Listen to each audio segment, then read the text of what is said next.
Okay, you guys should be able to hear us now.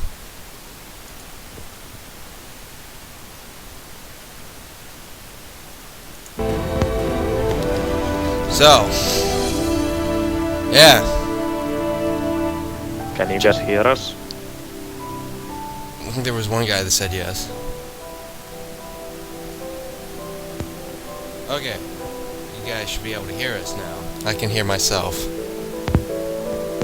There's a huge delay. Delay is fine. So, yeah. Can you just hear us? For some reason, I can hear you guys better than I can hear. Okay, you guys should be able to hear us now. I can hear myself. Make sure to mute your own There's a thing, huge delay. your stream. This? Delay is fine. No, I would help through that if you want to. Okay. Let's give that a try and...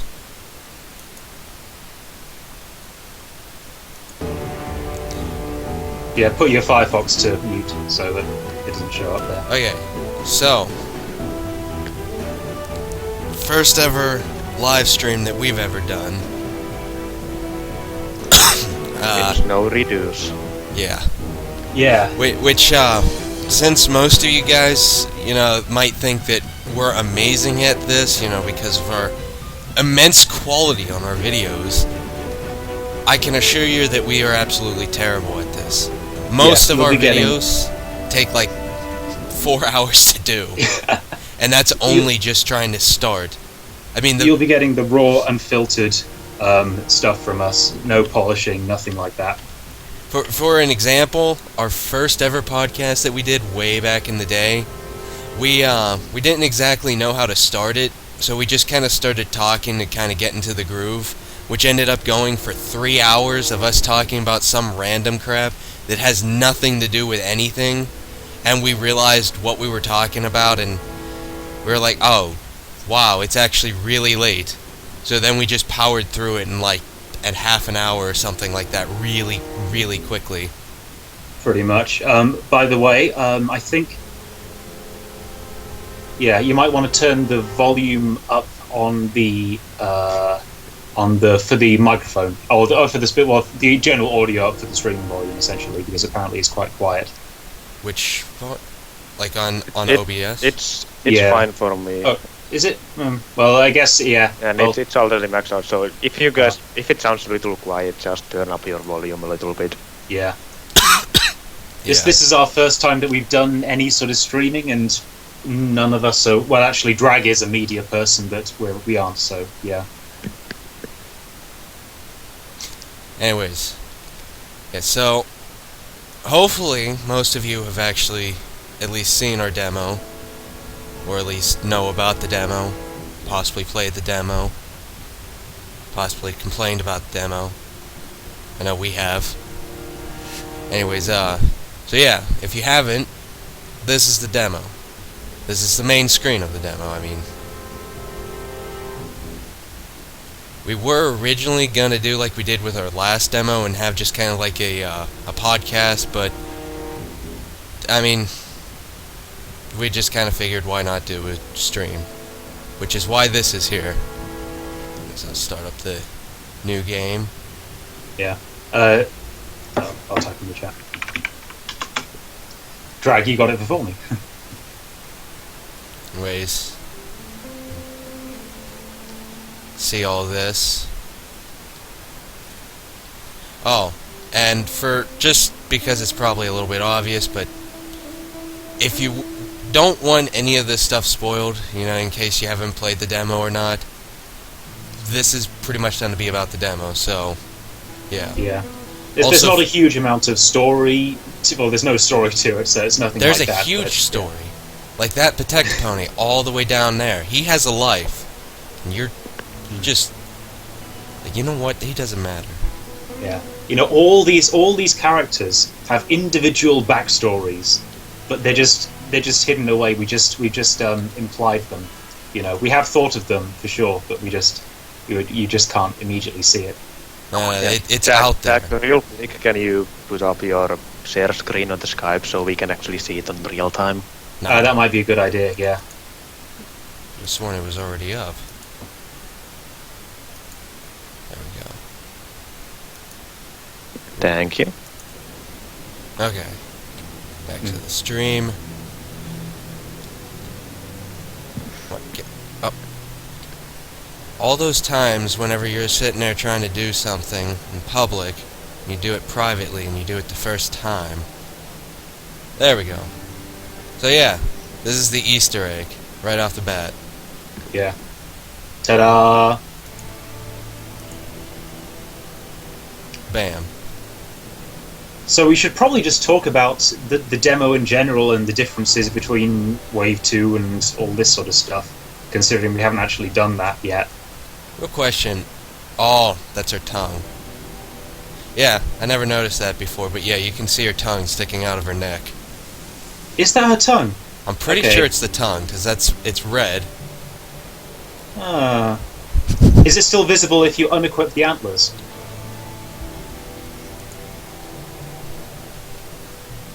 Yep, it's her tongue. Yeah, it is. Yeah, it's the tongue. Okay, interesting.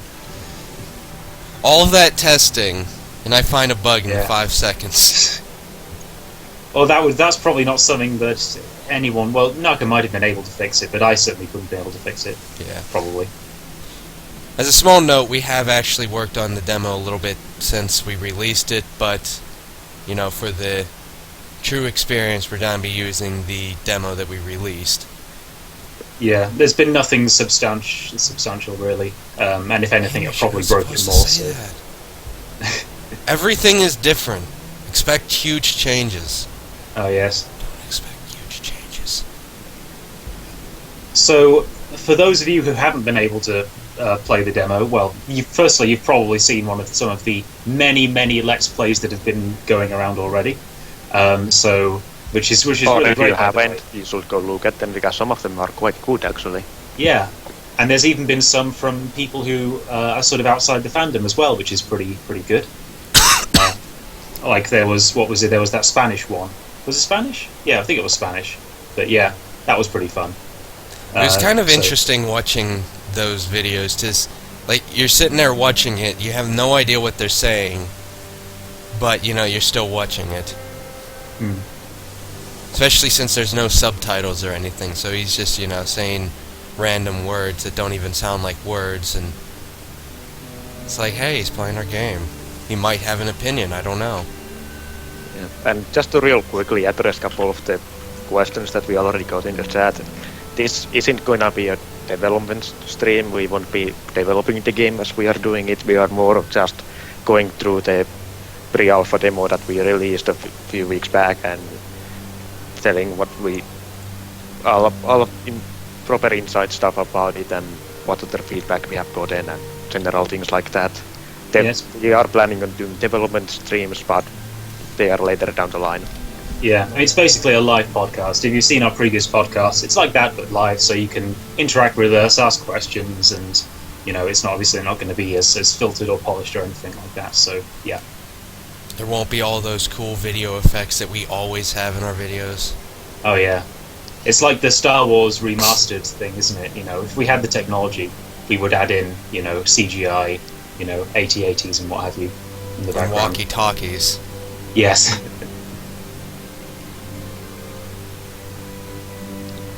Anyways. So, yeah, obviously, as you can tell, this is significant. There are a lot of changes since our previous demo, the Wave 2 demo, which some people might have been lucky enough to play, well, lucky, quote-unquote, enough to play, which was released just, well, some months after BronyCon. It ended up being last year.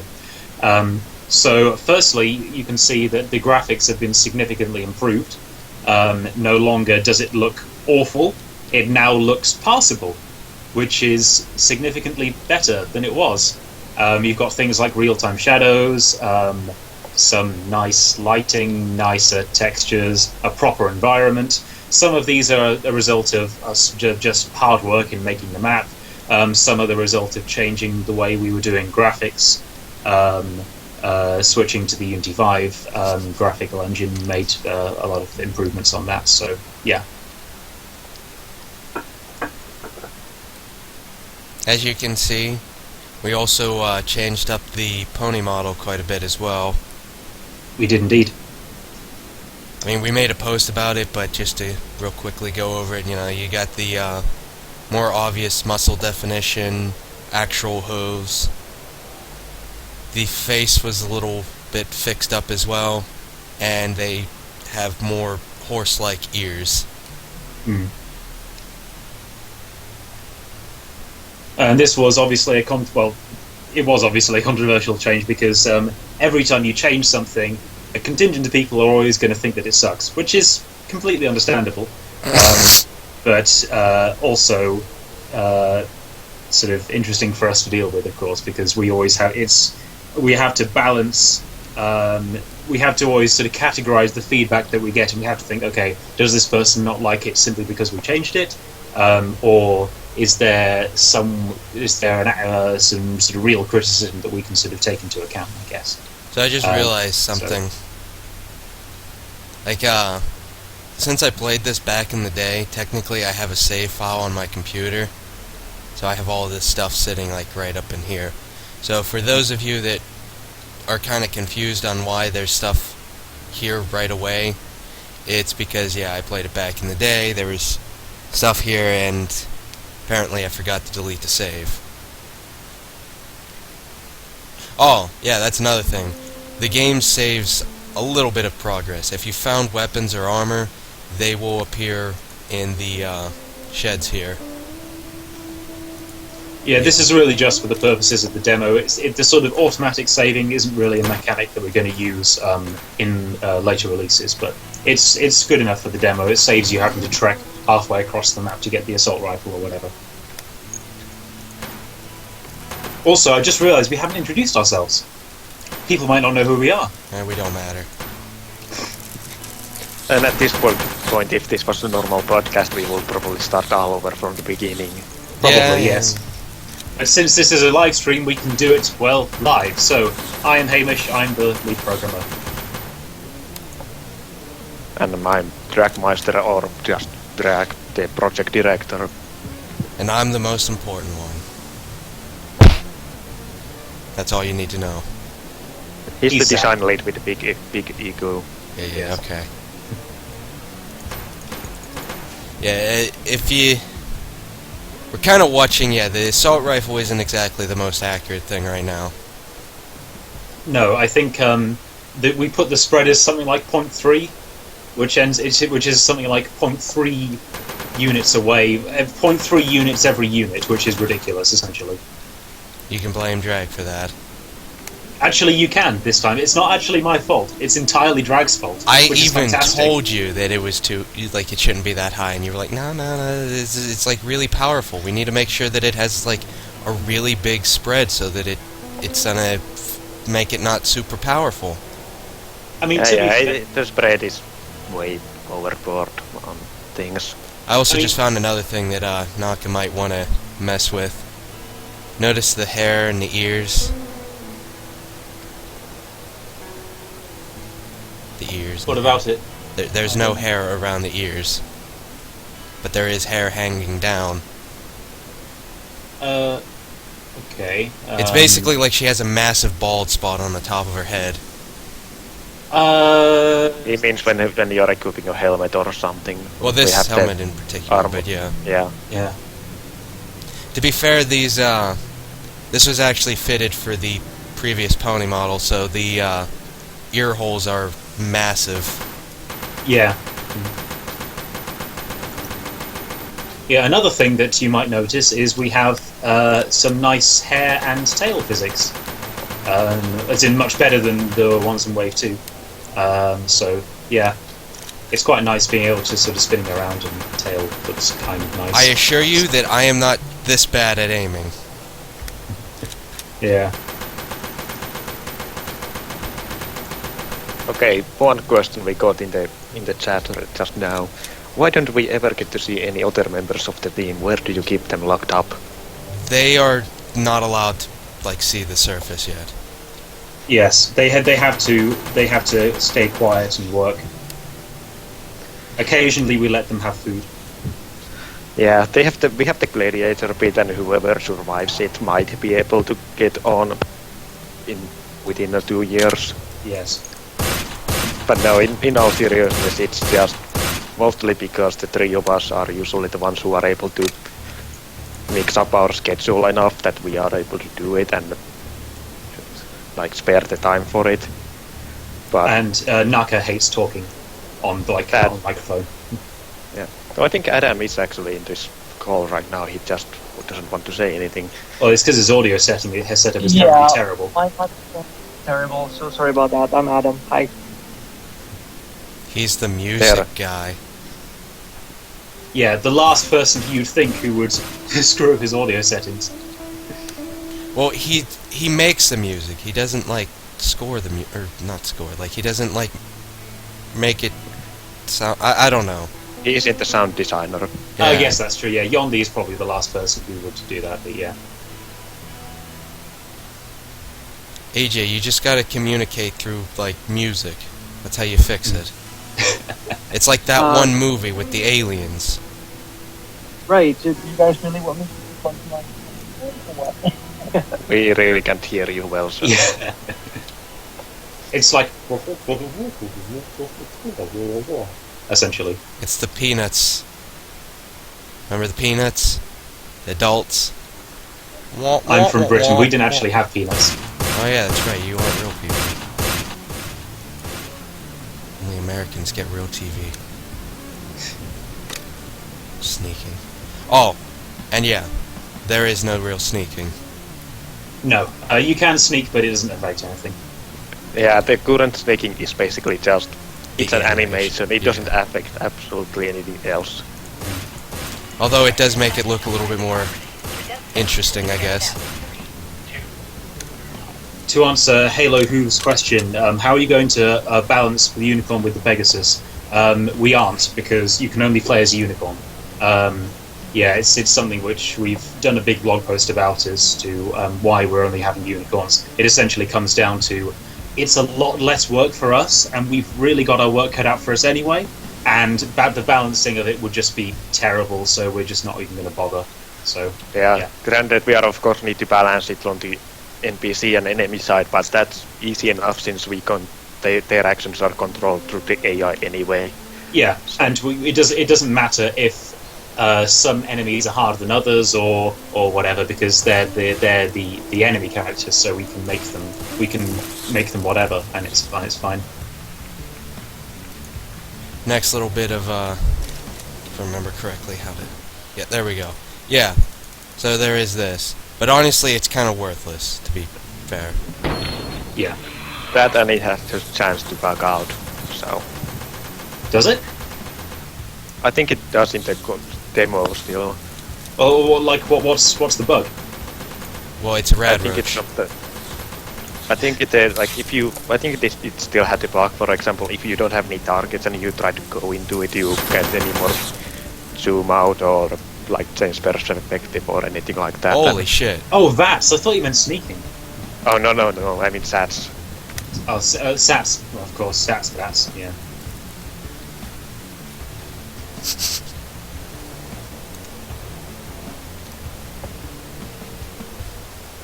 Yeah, we have fortunately fixed this now in the later our current build, but yeah.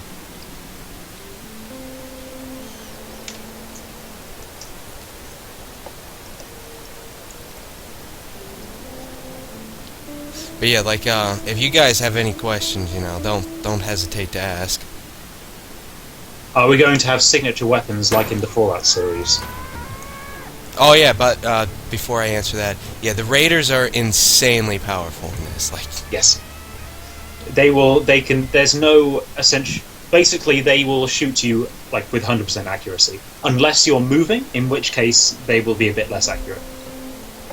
a bit. But even then, they will still like be 90% accurate or Basically. something like that, probably. So, Yeah. especially if they have a hunting shotgun, just run away. Or even the 10mm pistol. I mean, Is that the Anything the that revolver, has a wasn't it? decent Yeah. accuracy on it, really. Yeah. Yeah. So yeah, signature weapons. It really depends on what you mean by signature weapons. Like, if you mean like the ability to rename them, like you can in Fallout 4 and stuff like that, then yes, we do have a system planned for that. We will also be having unique weapons, similar to what they were like in, I would say, New Vegas would be the best example. Ones that they have different stats to them, but they also have a different model as well. Yeah, for And- example, something that was discussed earlier in the chat, Spitfire Thunder is gonna be one of the unique weapons. Actually, a better example is this right here, since you can actually see it. Yeah. Little Mac is of course unique. Which in terms of the gameplay terms mostly means that they are usually more powerful than the regular weapons, but that you also can't modify them or put attachments on them or anything like that.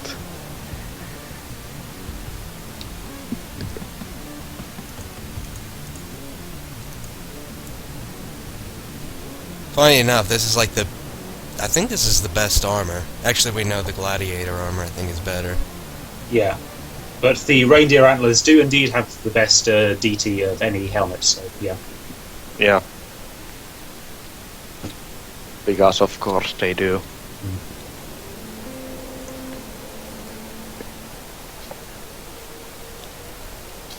Oh, actually, something that was discussed quite a bit in, like, once we first released this was how green the environment is. Although the grass will change eventually, for the most part, it's gonna remain rather green, simply for the fact that, oh, there he is. I was wondering where he was shooting. But, yeah, in the story, there was only very specific areas that actually got hit by the Bellfire bombs. And Ponyville actually wasn't one of them. So, almost all of Ponyville, as well as the Appaloosan area, is gonna be rather alive. I mean, there is gonna be radiation and whatnot, but for the most part, it's gonna be rather green compared to other locations. And just in general, it turns out it's much easier to make a good-looking game and world where there's where there's more types of environments rather than just your general brown, which is what Fallout 3 had essentially. Leave me alone. Also, to answer what's Jacob Ham's question, yes, there will be a dev console. It almost existed in the Way Through demo, and I actually posted a link on the blog post which tells you how to enable it, and then you can do various things with that. So yeah, but it is going to have a dev console. Yes. Yeah. And to answer Takey's question, yes, there will be power armor, and hopefully they will even be in a demo by the end of the summer. Mm-hmm. And as a small bit of info regarding that, they are gonna be more along the lines of how Fallout 4 does them, rather than Fallout 3 or New Vegas. Since we just thought Fallout 4 did them much better in the sense that they actually feel like you are in a power armor, like something that's supposed to enhance your performance and strength and whatnot, instead of just being another set of slightly thicker armor. Yeah, like as Fallout 4 did some things really well and some things not so well, and we're going to use our sort of unique position to take sort of the best bits of both, I guess. As you can see, raiders haven't been fixed just yet on terms of running across the entire map with a baseball bat. Mm. Yeah, there's currently in this version. There's no such thing as aggro or anything, or aggression values or anything. Essentially, as soon as they see you, they are in combat with you, and will continue to be in combat with you until you are dead. Or they are dead. Yes. one of you will die, and they don't have any kind of patrol area. Like if they go too far from there, they don't go back. They will, if they see you, they will hunt you until either one of you is dead. A funny little glitch that was around in the whenever we were actually fixing this was technically before we actually had a form of decapitation and gore, because for some reason if you shot or hit a limb or something too much, it would just disappear.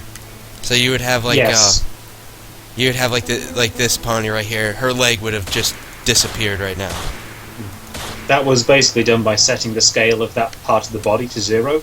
The problem is it wasn't quite there yet, and it would really mess up the physics because the rigid bodies and colliders would still be active, so it would do weird stuff. It was still funny though. And to answer Dragon Morpheus 1's question, no, the game will not feature only Adam's asked that already. Yeah, you might as well answer into the stream as well. Yeah, I'll say it as well. There are going to be all 3 races of ponies, as well as zebras, griffins, like some dragons, the hellhounds, all those stuff. The alicorns, of course. Yeah, there's going to be everyone, but the player is going to be unicorn. The player will be a unicorn called Littlepit with a Pitbuck as his or her cutie mark, and they will obviously start in Stable 2, and the story begins from there. I think it's one of the themes of the story that you don't choose your cutie mark, and that it doesn't really matter so much in terms of who you are and this sort of stuff, which is something I guess we're trying to replicate. I don't know. Yeah. And to answer Halo Who's question, no, we're basically, to the extent we are going to do chapter 20.5 is at most it's gonna be Fade to Black. Yeah. That's it. We have no interest in visualizing any more of that. Yes. Although, of course, I guarantee there'll be mods for it. Funny enough, there was actually a mod for the demo. Oh, there's several mods for the demo. Some guy managed to change make an invincibility thing, but he did that essentially by decompiling one of the DLLs, then changing the damage things so that it commenting that out essentially, and so all the ponies are now invincible. So yeah, there was that. There was also changing Littlepip's skin to look like Blackjack, which was quite interesting because that person would have had to actually look at the API for that. So yeah, that was quite clever. And what was the other one? There was another one, but I've forgotten what it was. There was some translations. Someone was trying to do a Polish translation as well, which was quite interesting. So yeah. On the note of translations, we don't plan on ever actually making any translations. It's honestly a lot of work to translate something to a different language, and you have to have a certain amount of people that are able to have an understanding of both the language that you're translating to as well as the base language. And although we do have quite a few members that speak other languages, such as Drag here, who's Finnish,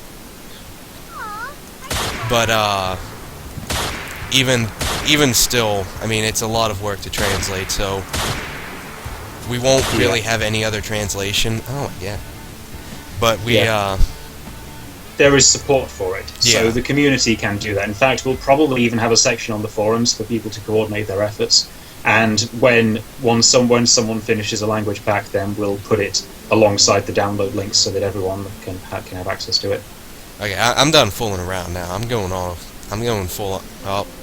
You're gonna die. Or you're probably already dead. What? Yeah. And to answer a question that multiple people asked, now the Littlepip or the player character will not have voice in the game. It's gonna be silent protagonist, more along the lines of Fallout 3 and New Vegas. Simply from the fact that it will be a lot more work for us to be able to actually do voice protagonist because of how many lines there is gonna be.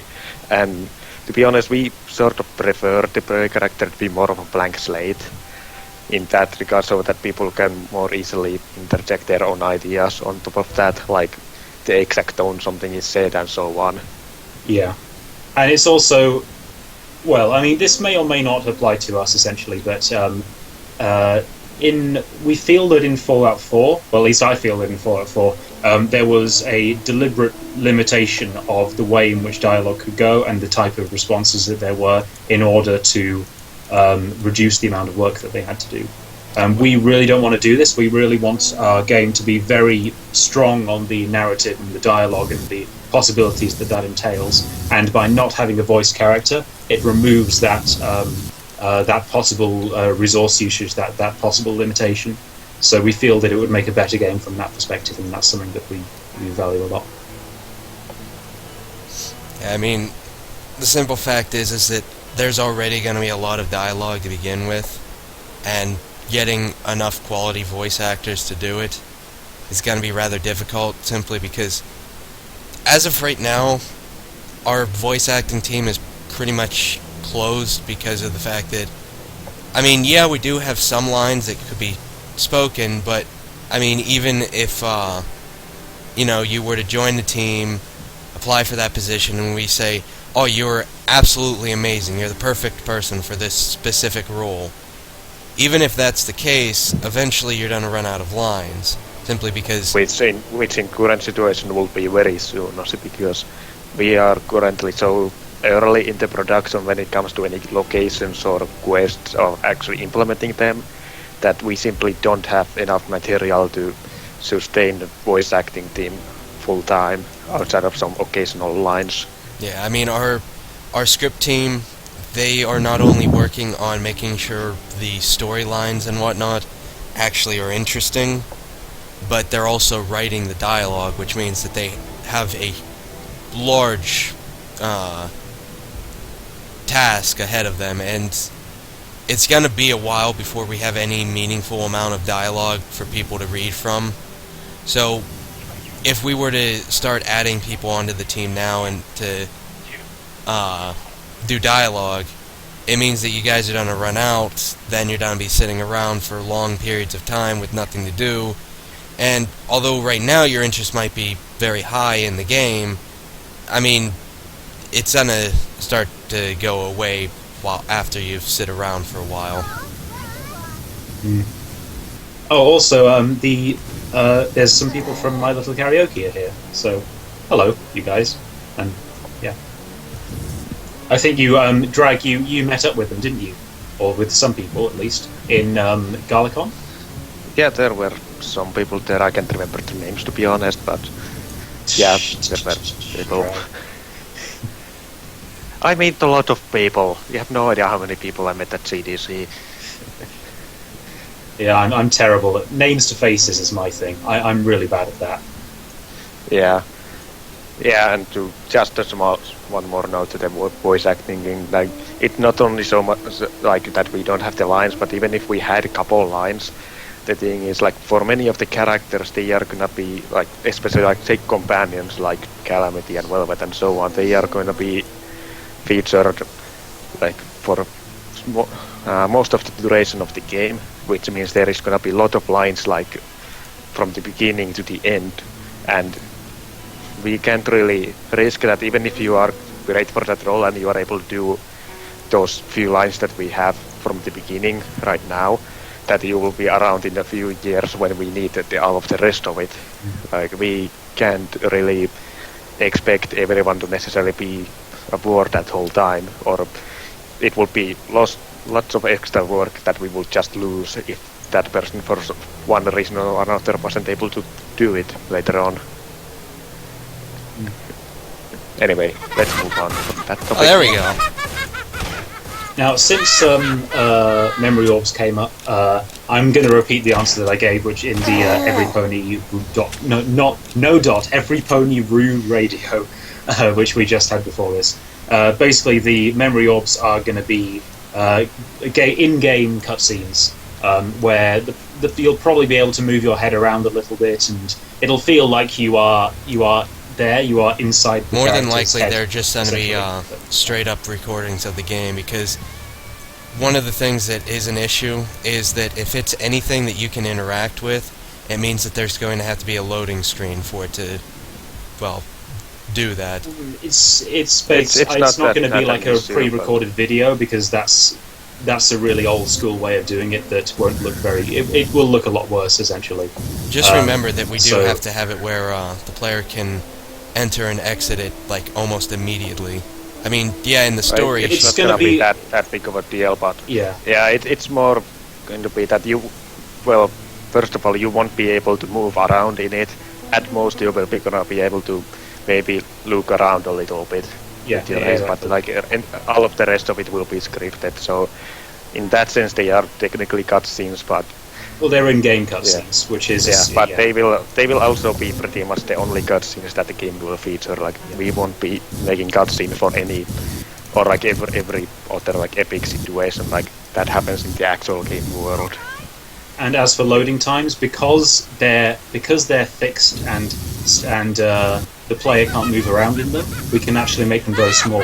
It's surprising how much bigger a world you can move around in actually is compared to one where you're in one place. You can really optimize the number of objects and textures used and stuff like that.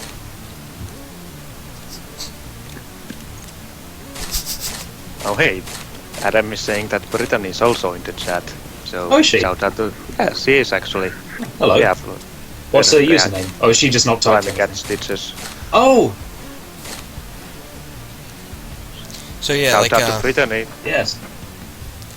so yeah, if you can't quite see it, yeah, the protect ponies actually also do melee.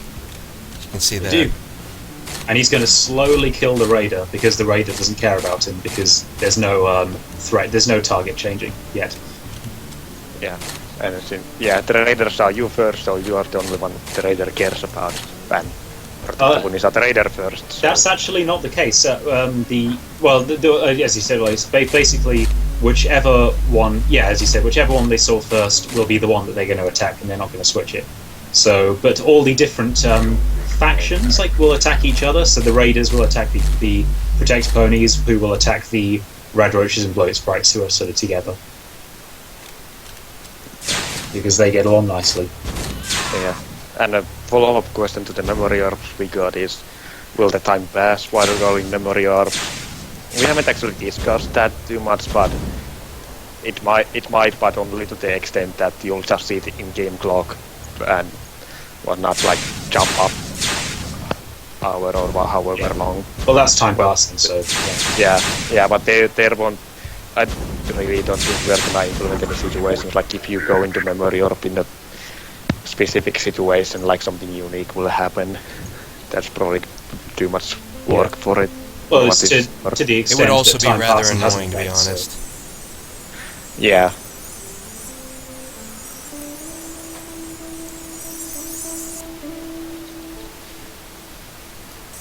But yeah, there's also telekinesis. Yeah. Funny enough, Protectopon is currently weigh a lot less than the actual raiders. Yeah, it's because of I'm not sure if I think I fixed this later, but for a while it was the number of limbs, because each limb had a mass of 1, and the protector ponies had much fewer limbs, and I changed that later on so that it has a global mass, then just divide that by the number of limbs to get the mass per limb. So. Which, he's also counting things like the horn and whatnot, which is why they have more. The horn isn't its own limb. Right. It's not even actually limbs. Sorry, it's bones or ragdoll bones specifically. So yeah. Thought you were talking about the, yeah, never mind. Yeah, it's things. It's like the protect pony has essentially 1 or 2 bones per leg, whereas the ponies have 4. So yeah.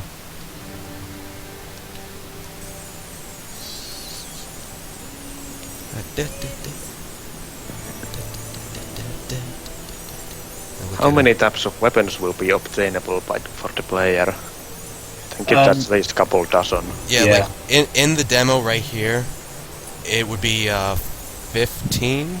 No. Some not That was even the armor. or including the armor. So I think weapons are currently like in the demo. It's like 7 or something like that. But there is going to be in total several dozen of them. Yeah, if you're talking about the final I game... think around two. Yeah, I think around 2 dozen like actual weapons like firearms and energy weapons and so on, and then a whole bunch of just random melee weapons or that aren't technically weapons like a rake or a shovel and so on. Like there's all gonna be a whole bunch of those as well. If I remember correctly, the last count that I had for not counting the melee weapons was like I think it was like 30 or something.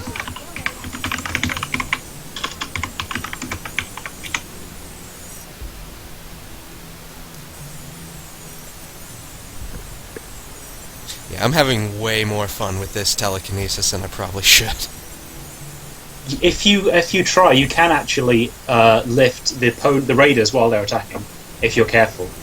If you try, I think you rotate them, and it'll let you rotate them. And then when they're off the ground, you can then move them about and do whatever. There was a guy who was doing a stream, which we sort of raided essentially, who ended up like barricading them into the sheds, and he had like a little petting zoo essentially of raiders.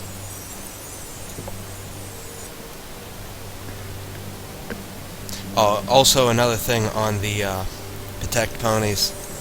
I know there was a few people that I watched in some of the streams that were looking at it. This is actually the Apple family brand Protect pony. Basically, Yes.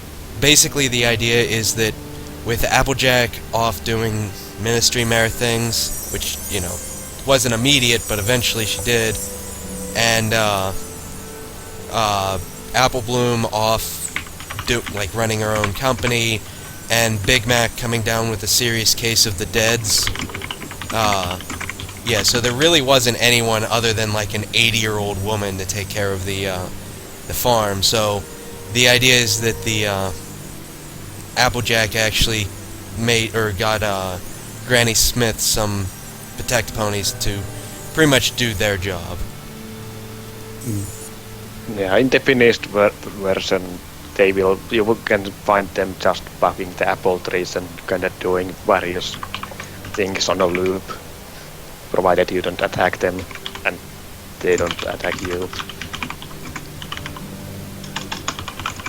And one question by someone Russian, I can read that text, so isn't all the magic supposed to be same color? Yes, kind of, but we simply didn't have time to modify all the particle effects and polish them enough to actually do that. Like, it will be the case later down the line, but for now it was more getting something that looked passable and just going with it. Is magic color going to be a separate customizable thing, or is it going to be the same as the eye color? We're not entirely sure. Originally we were going to, but it might end up being something that is separately customizable. I mean, I'm pretty sure it would be actually a little... Okay, I don't know enough about programming to really say anything. Well, I mean, it's easy enough either way. It just depends on... it doesn't matter, but we might as well possibly make it the eye color, since you're not gonna see your own eyes that much anyway, so it's gonna be a... Yeah, but on the other hand, I mean... It'll be a nice... Or we might just have there be a toggle for it, like, do you want it to be separate or sync it with the eye color?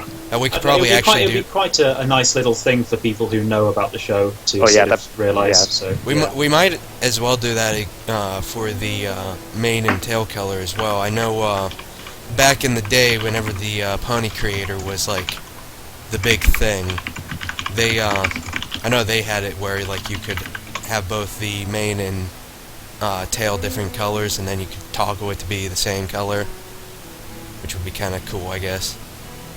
Being able to have a truly customizable character. Yeah, we'll probably have that, but also have there be some toggles for it to sync them automatically, so that you don't need to manually get them to the exact same random color. Yeah, actually, this is something I'm not entirely sure myself. Like, are we able to do the full like color wheel sort of coloring, or are we gonna do like? Yes. Yep. Okay, yeah. It's probably going to be like an HSV type picker, I'd imagine.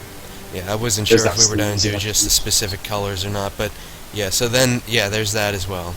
We have the full color wheel.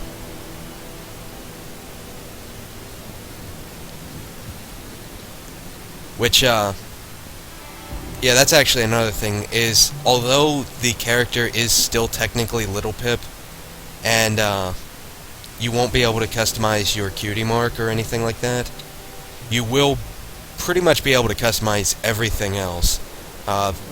For right now, the things that are absolutely confirmed are the gender, which means that you will be able to play both male and female Little Pip, the mane and tail style, which will be separate, of course, the mane and tail color, like we just said, the coat color, and the eye color. colors. And by extension, magic color as well. Yeah. A couple things that I've actually been talking with our 3D guy, like, a while back about, is that we might also have facial features being customizable to an extent. I'm honestly not sure how much those will be if we do have them, and I'm not even sure if we will have it, but it's very possible that you'll be able to customize the facial features as well.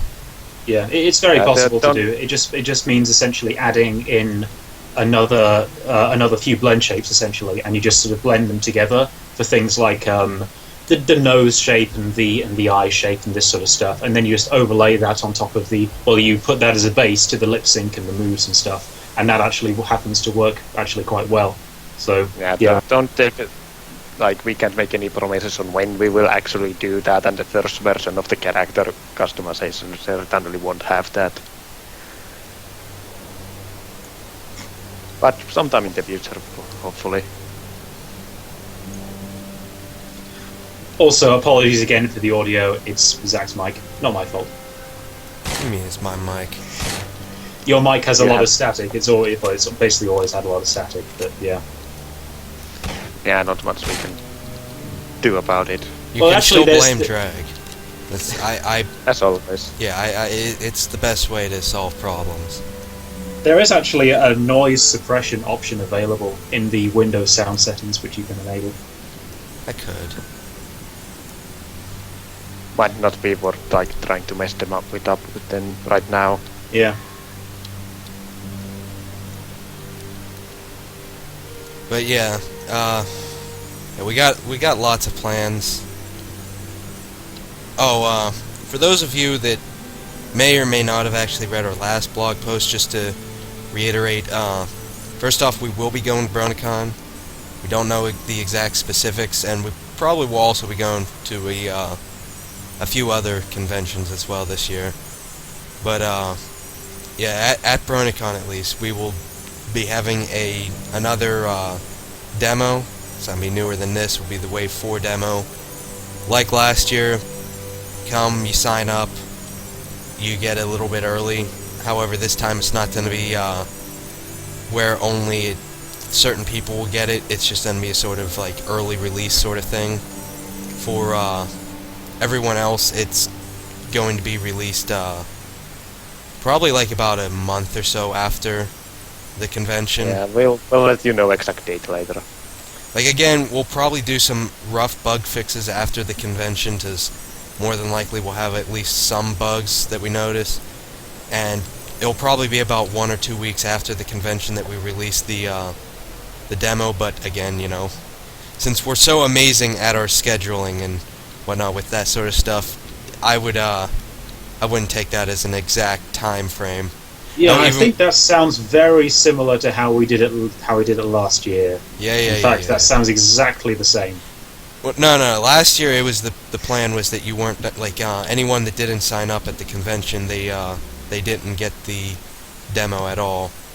But, well, that's the thing, is that's effectively what's going to happen anyway, because we are going to change things. We're going to fix things. So. No, but we are not going to. It's not gonna be as dramatic as it was like. Well, no. The changes and all that were going to be for the people that get it like 2 weeks early as well. Like we weren't going to do some extreme bug fixes.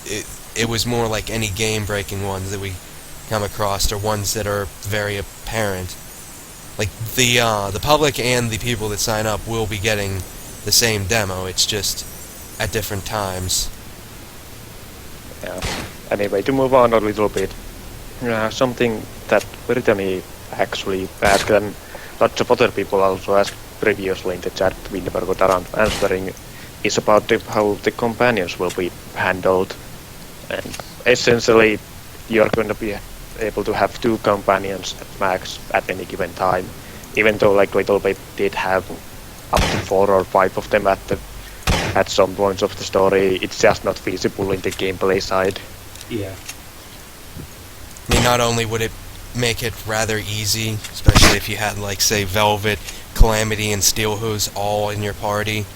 Now, let's go full on and say you got Velvet, Calamity, Steel Hose, Zenith, Reggie... Pyrelight. Well, you'd have Pyrelight anyway, because she's like... Pyrelight's like dog meat, isn't it? Yeah. The way that we're handling Pyrelight is... we're not entirely sure. We are going to have pet companions, which don't really work like normal companions. They'll be more like, I guess, support characters. You won't have them as effective as normal companions, but on the other hand, they... I think we were going to allow you to have one of them with the 2 companions as well. For example, like Pyrelight, she won't directly attack anyone, but she will come down and, you know, spit some fire at them and stuff like that. And we also do plan on having a couple other pet companions outside of just Pyrelight, which would be custom and all that. Yeah, but we'll release more details on those when we actually have things locked down. The only thing that we can say... work in progress. Yeah, the only thing that we really can say is that, like pretty much everything else that we're designing, they will all be different. We're pretty much making it a very big point that nothing is a direct copy of one another or anything like that. All of the companions, they will have their own special uses and whatnot. All of the pet companions that we do have, those would be different and work different than each other, have different uses and whatnot. But yeah, one thing that the design team does not exactly care for is weapons and characters that you don't really have a reason to use outside of, you know, maybe they're slightly cool looking or something. You should have a reason to want to use them. Will companions be immortal? I think that depends on whether you've got hardcore mode on or not, does it? Yeah.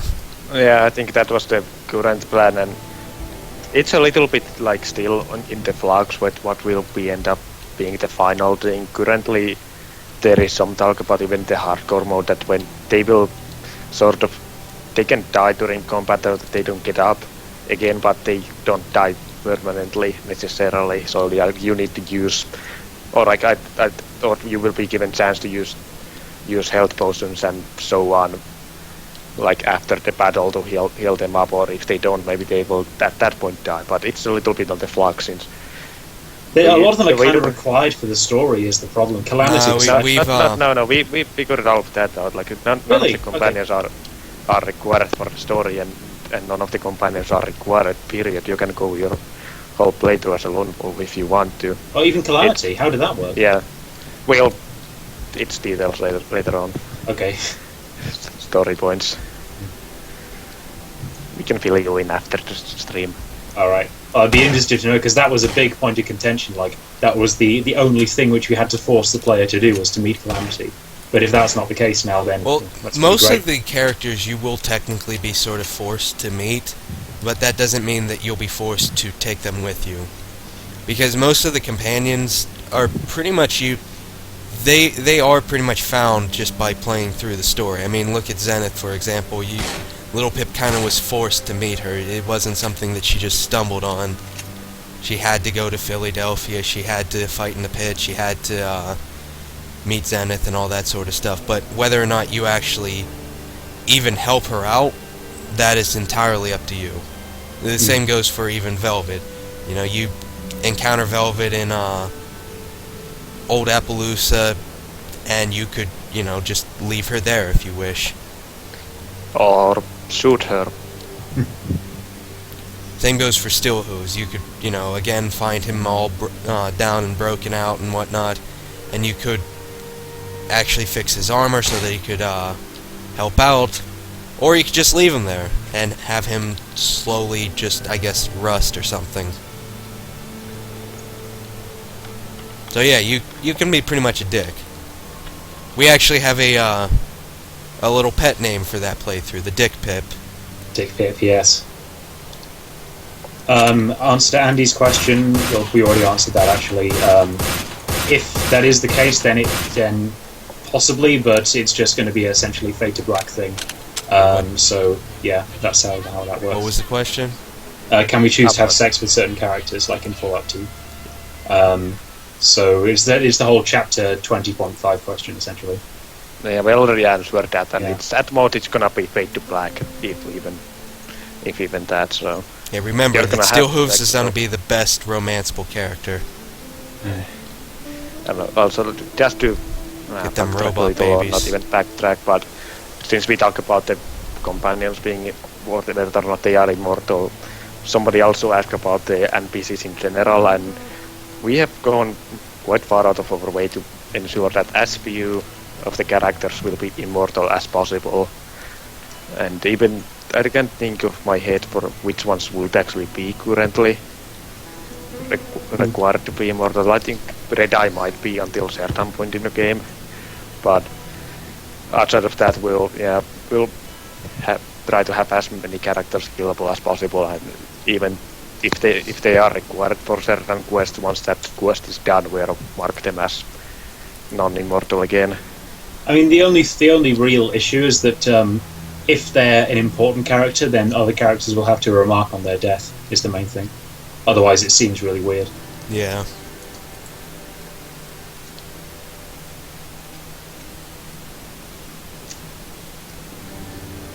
Actually, we able to talk about the hardcore a little bit? Like A little bit, I guess. The new plans, at least. Like how it was gonna work. Not necessarily. We can what's talk in it. about them. I guess we can talk about them briefly, but keep in mind this is all still a heavily work in progress, so stuff is subject to change Yeah. multiple times. So pretty much the current idea on hardcore, because truth be told, for the most part, we are designing quite a bit of the game around the hardcore experience, simply because most of the, I mean, not all, but a good portion of the amount of people on design team kind of prefer those sort of hardcore style gameplay, but you know, we are designing it up for people that don't. But yeah, currently the plan is that hardcore mode won't necessarily be an actual mode, so much as it will be a series of features. You'll have things like food, sleep, and water. You'll have things like increased damage done by you and the enemy. Actually, wait, no, that's difficulty up. Hey, mute yourself when you're typing. Sorry. What was the okay, there was the hunger food and all that. What was the other ones? I can't remember. Oh yeah, there was diseases. Diseases. Yeah, diseases were going to be in the game. What else was there? Essentially a lot of stuff that Bethesda is planning to add to their survival mode right now for Fallout 4. Yeah. Which we are still convinced they have some spy on our team, but let's not go into there. Yeah, anyways, yeah, so pretty much again, it will be a series of different toggleable features, none of which have to be toggled at the same time. So for example, you could play the game on, let's say, easy mode with just the diseases enabled, or you could play it with just the hunger sleep. Thirst. Yeah, and yeah, those features. And actually, another thing that we're gonna have as a hardcore feature is actually repairing.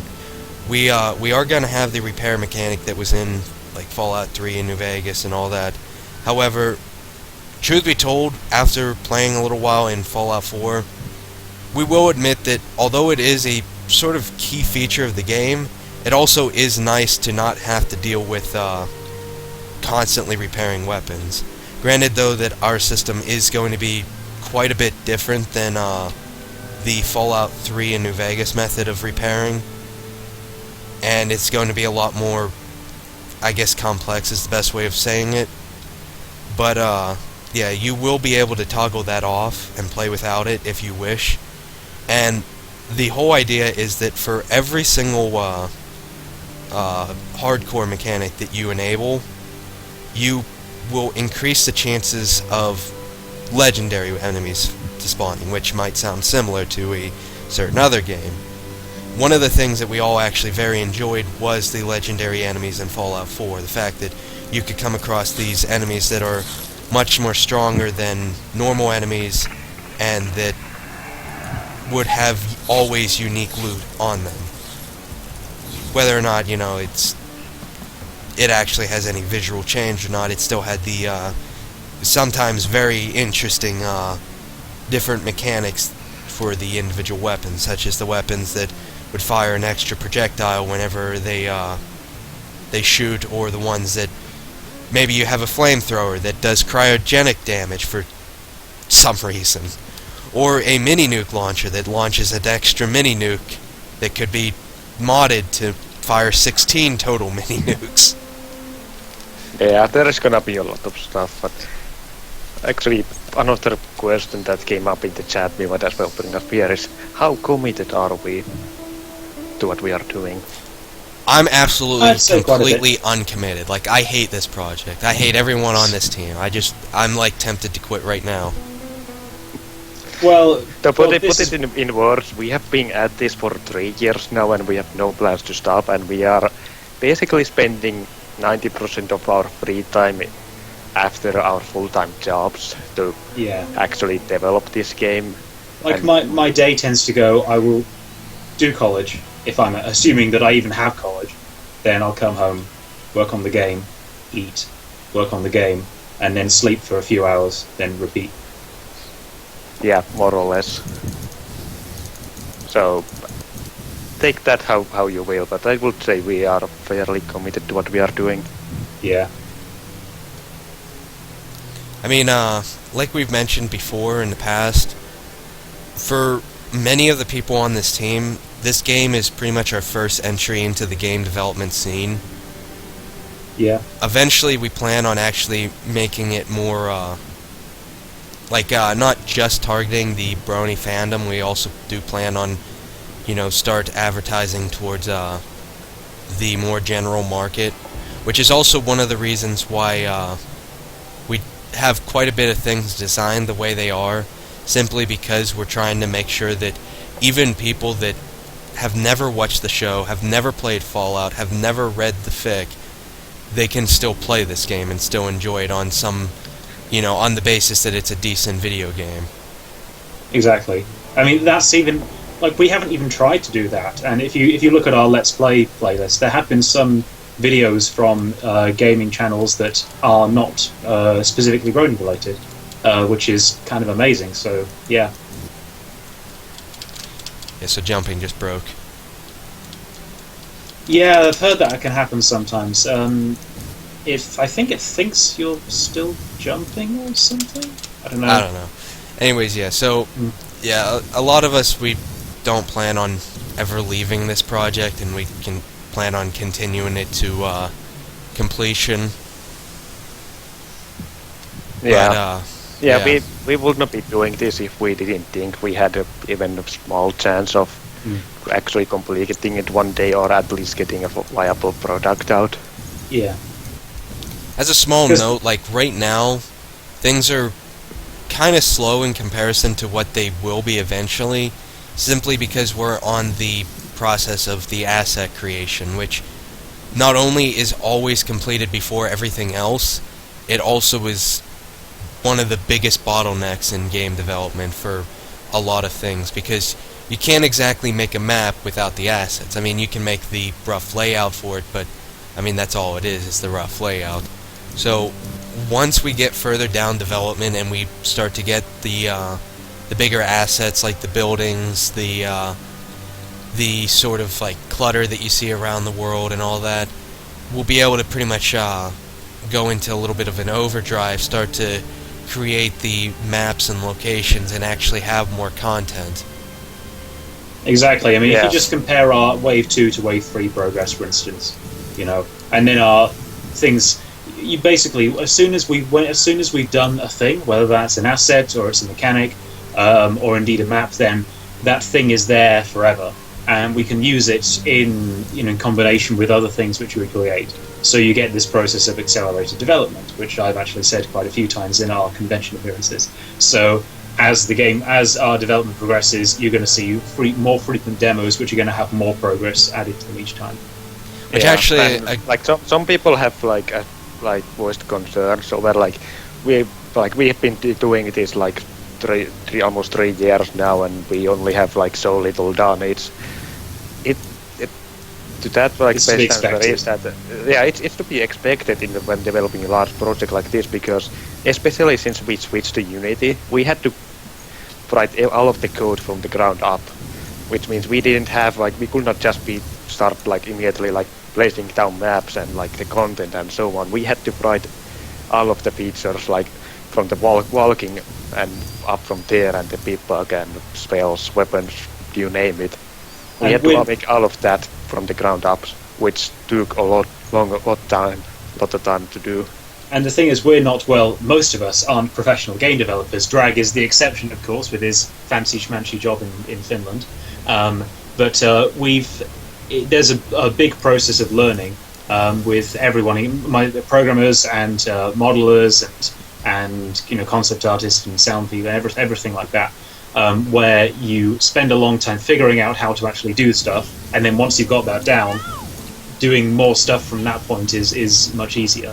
So, figuring out the workflows to do the modeling and the animation of things, figuring out how to do the pony animations to begin with, that took ages. That was a huge pain to do.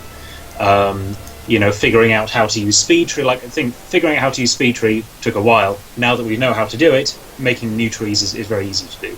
It's that sort of process. As a point, actually, towards since we have the whole quadruped characters, those are actually very, very uncommon in the game development, and even recently there has only been very few games that have had those or spent too much time on them.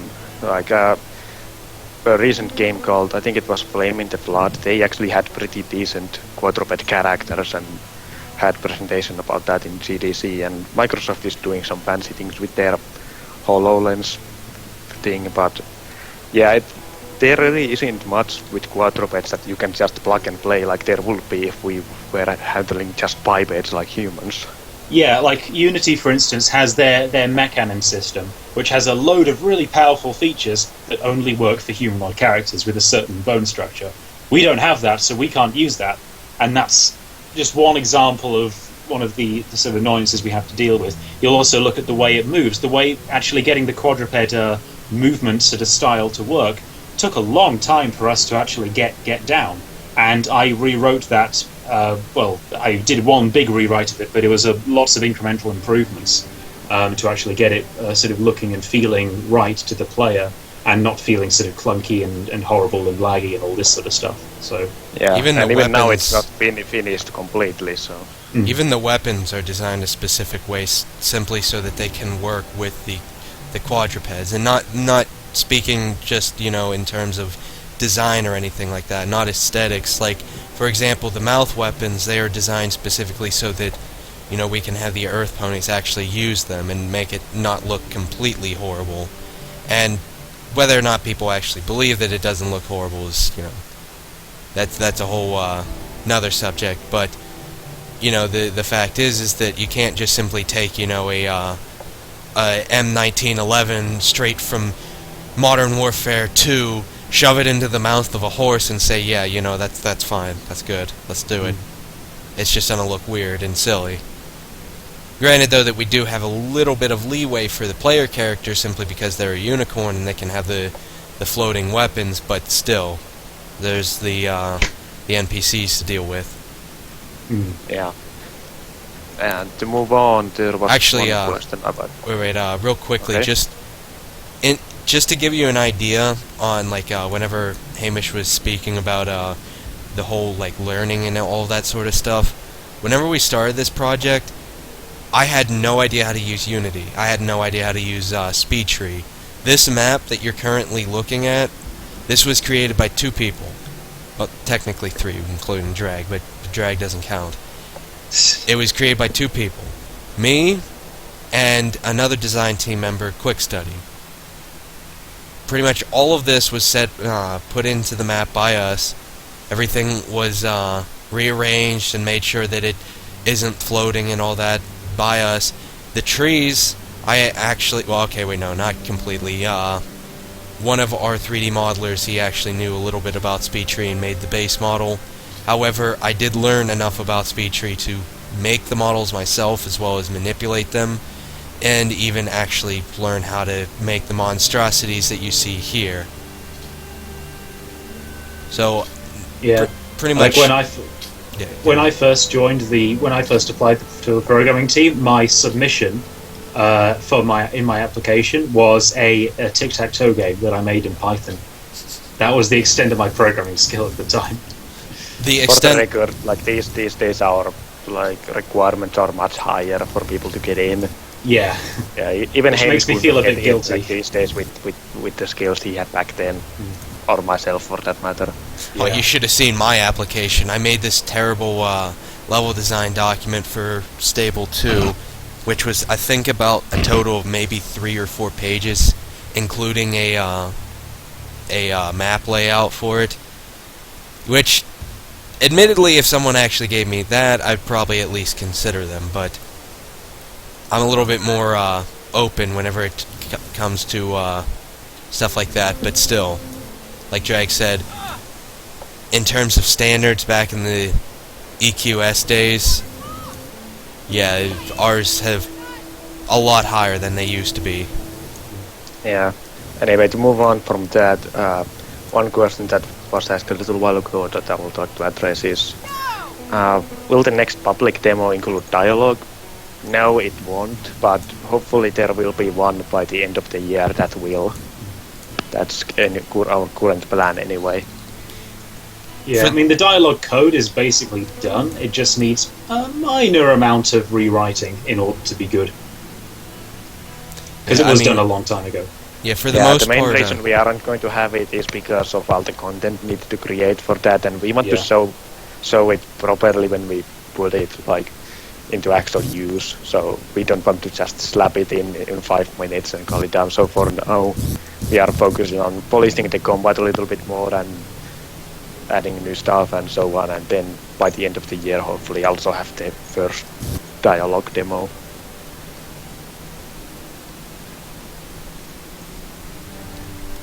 Yeah, we can't exactly say whenever the next true public demo, like, we will be having the 3.5 demo, which we mentioned in our last blog post, which is just going to be a combination of some stuff that was pretty much done like right whenever we were making the Wave 3 demo, but simply because we were working on refining the Wave 3, we didn't have time to implement them. So yeah, the Wave 3.5 demo is going to have a couple things that were created that were done, and we would like to add into the demo, but we didn't have enough time to. So not too many things. There'll also be a few bug fixes and all that, but lots of bug fixes. Yeah. And to backtrack just a little bit to the previous one, Andy B asked like what happened to the pre-alpha with the Stable 2 like 2 years ago. That never happened. Basically the reason we aren't having that as a playable is because a lot of that was like heavily scripted, because that's what we had at the time. Not to mention that the Stable assets from that time were still using the Fallout 3 assets, which we have moved on from, but we haven't finished all of the stable pieces so that we can have the full environment just yet. It will be a thing later on, but since the stable pieces are very like specific, like you can't really use them outside of like stable, so for now we are considering them to be a bit of a lower priority as opposed to more general stuff like any kind of like farm asset or town assets that we are able to use like in much broader sense. But basically, when we do have the stable pieces and we do have stable 2, that's essentially going to be the start of our like actual incremental builds, which will like hopefully be, for instance, save compatible and all this sort of stuff. So at that point is going to be the start of the true game, as it were. So yeah, but that's going to be like some time, yeah, sort of like next year. I don't know, that sort of time scale. Yeah. No projected release date yet for that. Yeah. Just like my guesses. Zach is playing the game now, R2T. Arturi. Arturi. That's a Finnish name, isn't it? Yes, it is. Yes. Finnish people don't exist. Finland is just a place that everyone tells their kids exists, but it's just kind of like a fairy tale. Yeah. And to answer Kent's question, yes, there will be day and night cycle in the game. There'll also probably be, well, we also plan on having a weather cycle as well, so. Yeah, we have plans for dynamic weather.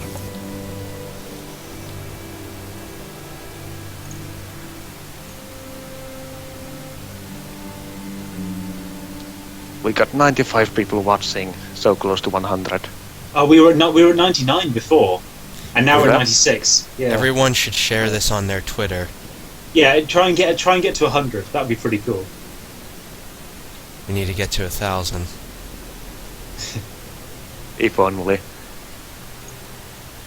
But I think of what else we can discuss. Why don't you go to some of the sheds that are... Have you been to the sheds which are like at the end of the roads yet? At least on this stream. I've been pretty much everywhere so far. At least I haven't a been little paying too bit. much attention.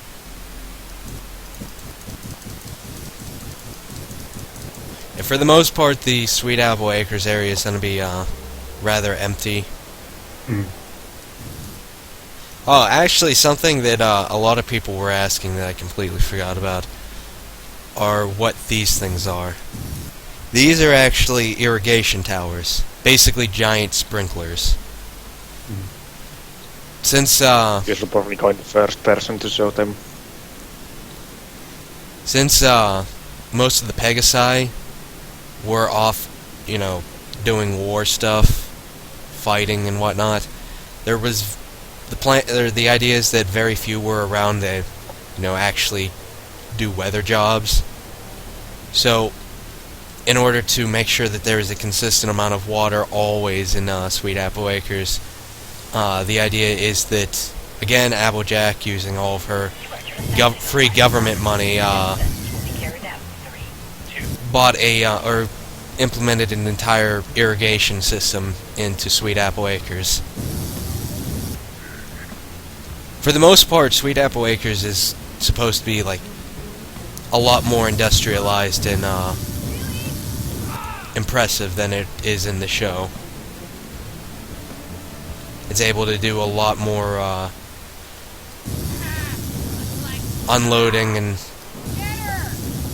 product creation and all that sort of stuff, as opposed to what it used or was, which pretty much made it a sort of name brand in Equestria.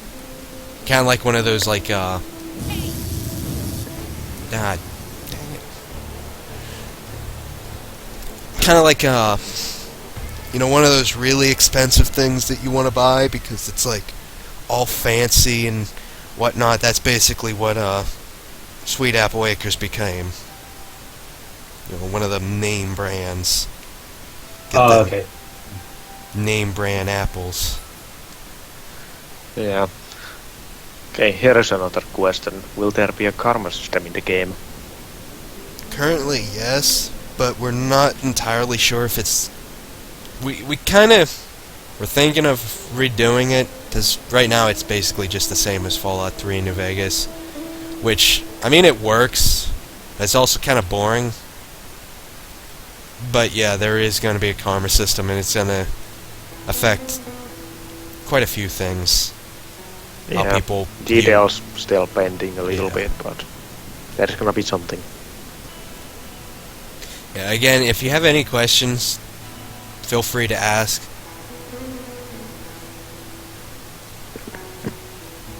Here is another one that we have answered on a couple of occasions, I think, but not on this stream, so... Yes, How big it is is the a map? standalone game. How big is the map going to be comparing to Fallout? That we have no idea. No. Yeah, basically we have no idea. We know that roughly the locations that are gonna be features, but in terms of the actual scale of things, it's gonna fluctuate until the very end, so Yeah. we can't tell you how long it's gonna take to run from one end to the other. Exactly 33.5 minutes. Well, actually, it only takes 10 minutes to run from the one side of Fallout 4's map to the other side. But the thing is, that's actually quite a long distance, because basically any amount of walking to the player is going to make it feel like a big space, because it's essentially dead time. So, yeah. Yeah, which is also why we can't tell you how long large it's gonna be exactly, because we are gonna need to adjust it on the go like a whole bunch of time to make sure that everything feels big enough, but also that there is enough interesting stuff, like no matter where you are. We have no intention of having there be just like you need to walk 5 minutes to find anything. Like there's... Fallout 4 did it exceptionally well, that there was stuff no matter where you went to. Yeah. At times it did feel a little bit cluttered, unfortunately, but yeah. To answer Bennett's question, what software 3D modeling? The modelers can essentially decide for themselves. Off the top of my head, since I've been doing a bit of work with them, I know that some people use 3ds Max, some people use Blender, some people use Maya. Naka particularly likes soft image. So yeah, it's a variety.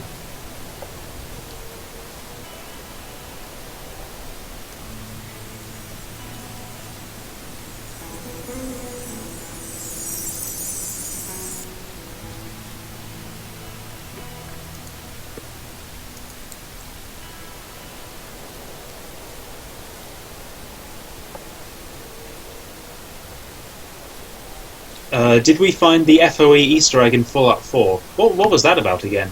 There was a couple dialogue things that could be argued to be a reference, but they were also vague enough that they might not be. There were definitely So- pony references there. Yeah, but Yeah. whether or not they were Fallout Question references, that's honestly kind of debatable. I would like to think they are, but impossible to say Yeah. without someone from the development team confirming that. Although, in Yeah, all vague enough. honesty, if someone is working on as a developer for Fallout and is also aware of My Little Pony and that fandom, then they are almost certainly aware of Fallout Question. So Yeah. yeah, and therefore might even be aware of us. I mean, that's been a big question for a while. Do any Fallout developers know about us? There's been rumors that has been the case, but it's been impossible to confirm. We've had nothing concrete Yeah. for sure. Yeah, at one point we got one anonymous email, someone claiming to be a programmer for Bethesda, like what we are doing, but it was an anonymous email. We have no way of confirming if that was the case. If I remember correctly, didn't he say that he was an ex-programmer or something? That might have also been the case. I can't remember which one. Maybe he's an It was ex-programmer long because time of that. ago. The alicorns, to answer Kent's question, the alicorns are going to work. They're essentially the super mutant equivalent, except that they're the equivalent in terms of their role, I guess. But obviously they're completely different in terms of character. and also they have magic and this sort of stuff. We are going to do the sort of 3 types of alicorns: the green type, the blue type, and the red Purple. type, or whatever it was, the purple type. That was it. In terms of the sort of, it was emphasized that they sort of learn from each other and have the sort of neural network hive mind and will sort of react to you.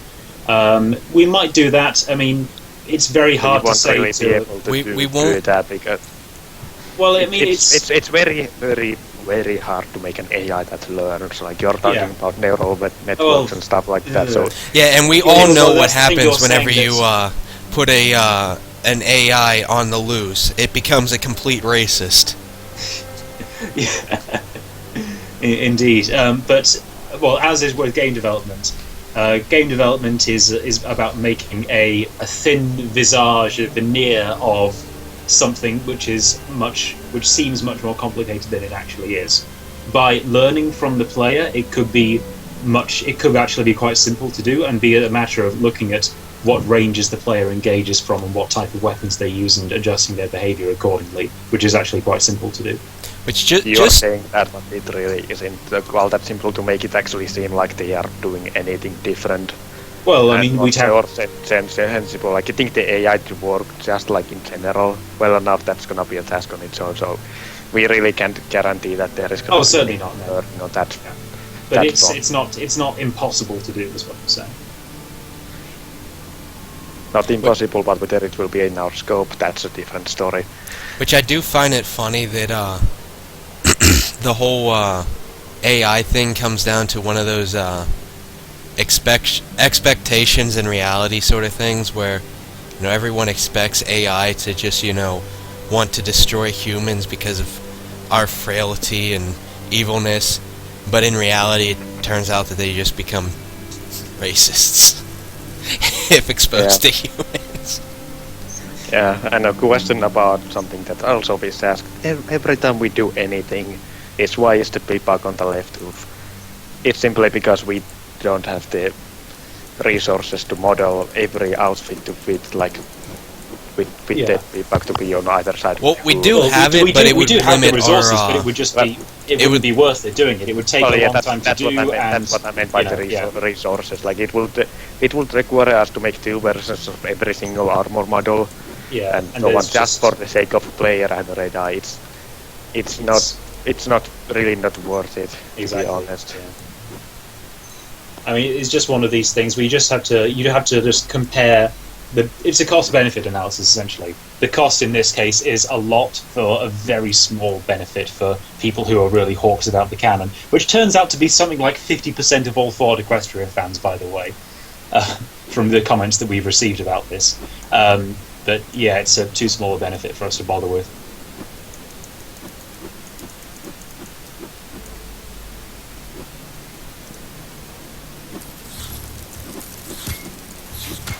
Yes, there will be multiple races for the NPCs. There's going to be NPCs of all the races. There's ponies, griffins, zebras, and 1 or more dragons. And the dead ponies will be loaded off if there becomes too many of them. Yeah, this happens right now anyway. I think if you're far enough away and are looking in the wrong direction, then the corpses will vanish, essentially. Yeah, I think the current limit is like 10 or something like that, maybe. Yeah. But it's gonna be more dynamic like later on, and yeah. And later on we'll have more proper kind of streaming and whatnot, so that not everything is always in the game world as like it is now. Yes. So that's also gonna be much improved on that front. And no, we won't be introducing any side stories to the game, including Project Horizons or Pink Eyes or any of the characters in them. The main story itself is going to be large enough task on its own, and it's already gonna take years. Not to mention we're already anytime we're adding in a quest line that wasn't in the original story, technically we're already adding in our own side story. Yeah.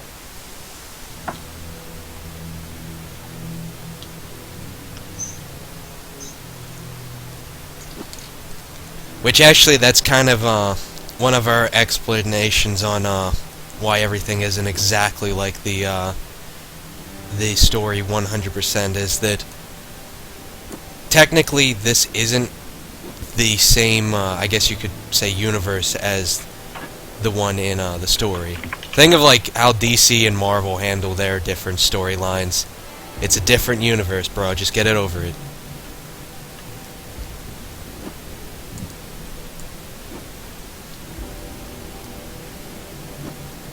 I mean, there is some stuff that's going to have to be cut simply because it's just not even close to being reasonable to do in a game.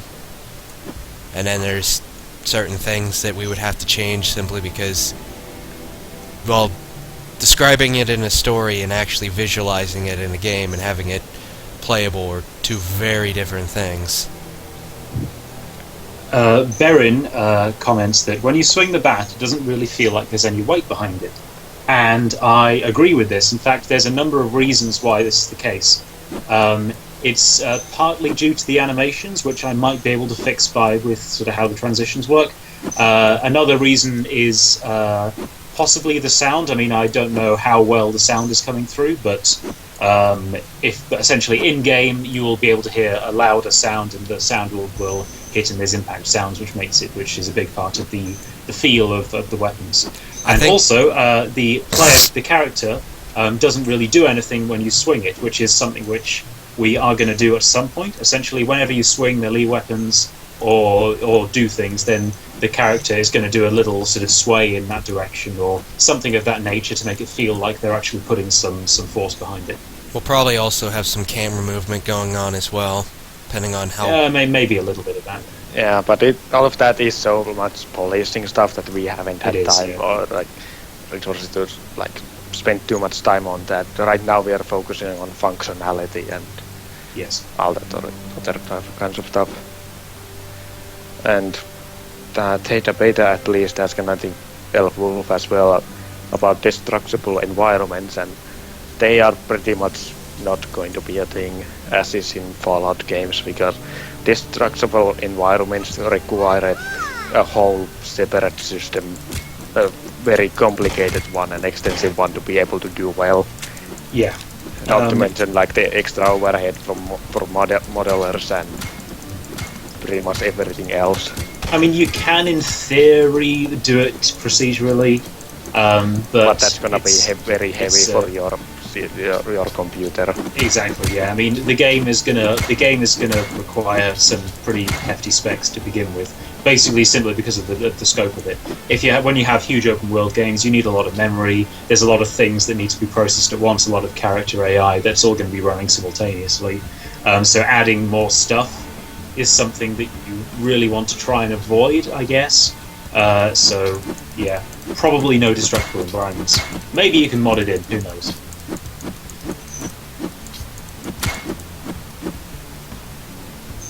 And how will we handle the ghoul ponies? Basically, just gonna be a separate model. Yeah, or even separate textures on the same model. Yeah, I was actually thinking. I was actually thinking about that, and one of the advantages that we would have if we just did a separate texture is, for one, we would actually be able to have armor on them, like make it look. We wouldn't need to use the same. We could use the same armor models, which is probably pretty important, I would say. Well, we might actually be able to do it with the textures. Yeah, but then of course they are going to need separate animations, or like the ferals. Execution. The ferals. Yeah. Well, yeah, that's what I meant. Like, I thought we were talking about the ferals. Like, in terms of like the straight up ghoul ponies, like the I guess the equivalent of just normal ghouls that you see in Fallout, the sort of sane ones.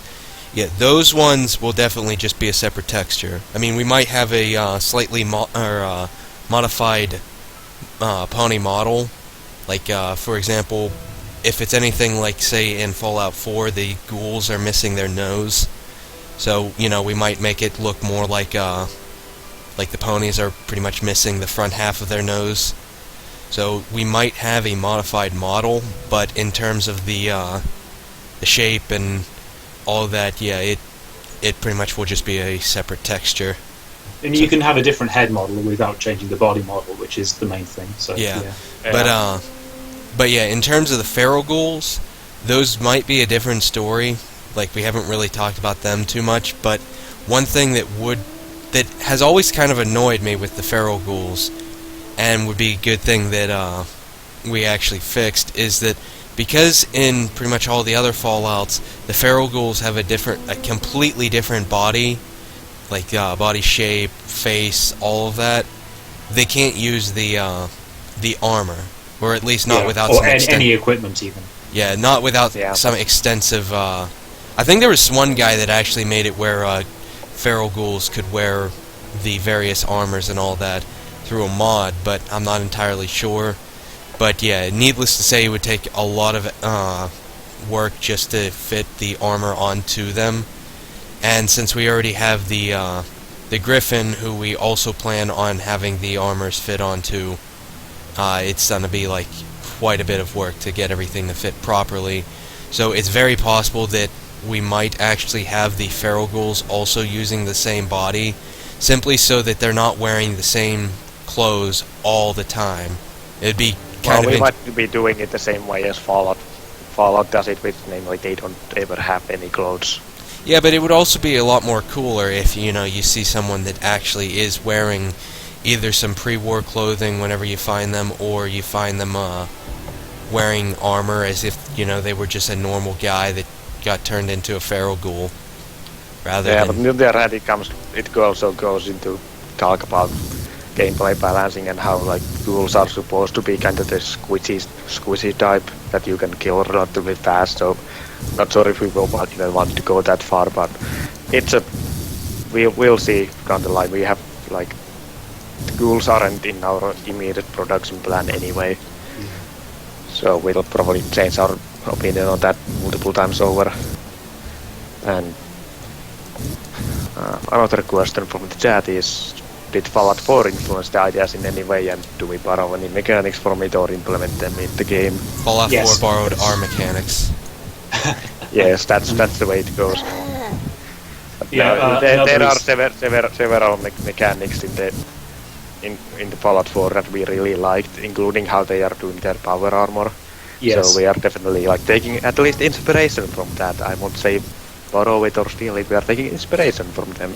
I mean, game development is an iterative medium, of course. Games borrow and indeed steal from each other all the time. And another example is radiation. Fallout 4's radiation is actually really cool and much better than the Fallout 3's radiation. So we're going to borrow that one as well, I think. It's going to be slightly modified, though. It's not going to be a one-to-one copy. Yeah, needless to say, we have ideas, and we got some ideas from it. So. Funny enough, back whenever Fallout 4 first released, we actually did make a podcast for that. We spent... I think that was probably our longest one, the one that we spent the most time talking about, which capped in at about, I think, almost 5 hours long, that we just sat there and talked about Fallout 4. Oh, yeah. We never released that, did we? Yeah, whenever we made it, was also right before we pretty much went into overdrive on the demo. Yeah. And we pretty much forgot about the game and whatnot, and everything got delayed, and that point it was already so late from several months after the Fallout 4 was released, and we just figured there is no point in even releasing this anymore. Yeah. We should release that just on our website as a download file, just if anyone wants to listen to us blather on about Fallout 4 for 5 hours. We will first need to actually edit it and whatnot. So a bit, but not hugely. I think because if it doesn't need to be terribly polished or anything. Just if people are interested or whatever. For 5 hours. 5 exactly. Yeah. But yeah, needless to say, we had a lot of opinions in terms of Fallout 4. Which, just to summarize it real quickly, basically, pretty much our opinions on Fallout 4 is that, is it a good game? It's a decent game. It's also a lot more simplified than previous games, simply so that it can gather a broader audience. and there's a lot of mechanics that we don't agree with at all. But And- also a lot of mechanics that we wholeheartedly agree on. So Yeah. There's a lot of good things and a lot of bad things. So that's, yeah, like as I said before, we're going to use our unique position to take the good things from the old style Fallout games and from Fallout 4. Which Yeah, it's like while we don't like think it's the best game ever made necessarily, it's still like definitely a worthy addition to the Fallout franchise as a whole. Like I think Yeah. it's still a very good Fallout game. And honestly, the numbers sort of speak for themselves. How many hours have you put into it so far, Drag? not Over 100, way over 100. Same. I haven't put nearly the amount into it as Fallout New Vegas, however. Like, I will say that I did, like, something like 100, but, yeah, like, in terms of, like, say, Fallout New Vegas, which is still probably my favorite Fallout game out of all of them, including the originals, it's a different game, I think is the best way of describing it. It's Yeah. not... and a lot of the like story elements like really hurt the replayability of that, and how there is next to no correlation with your decisions and how things turn up.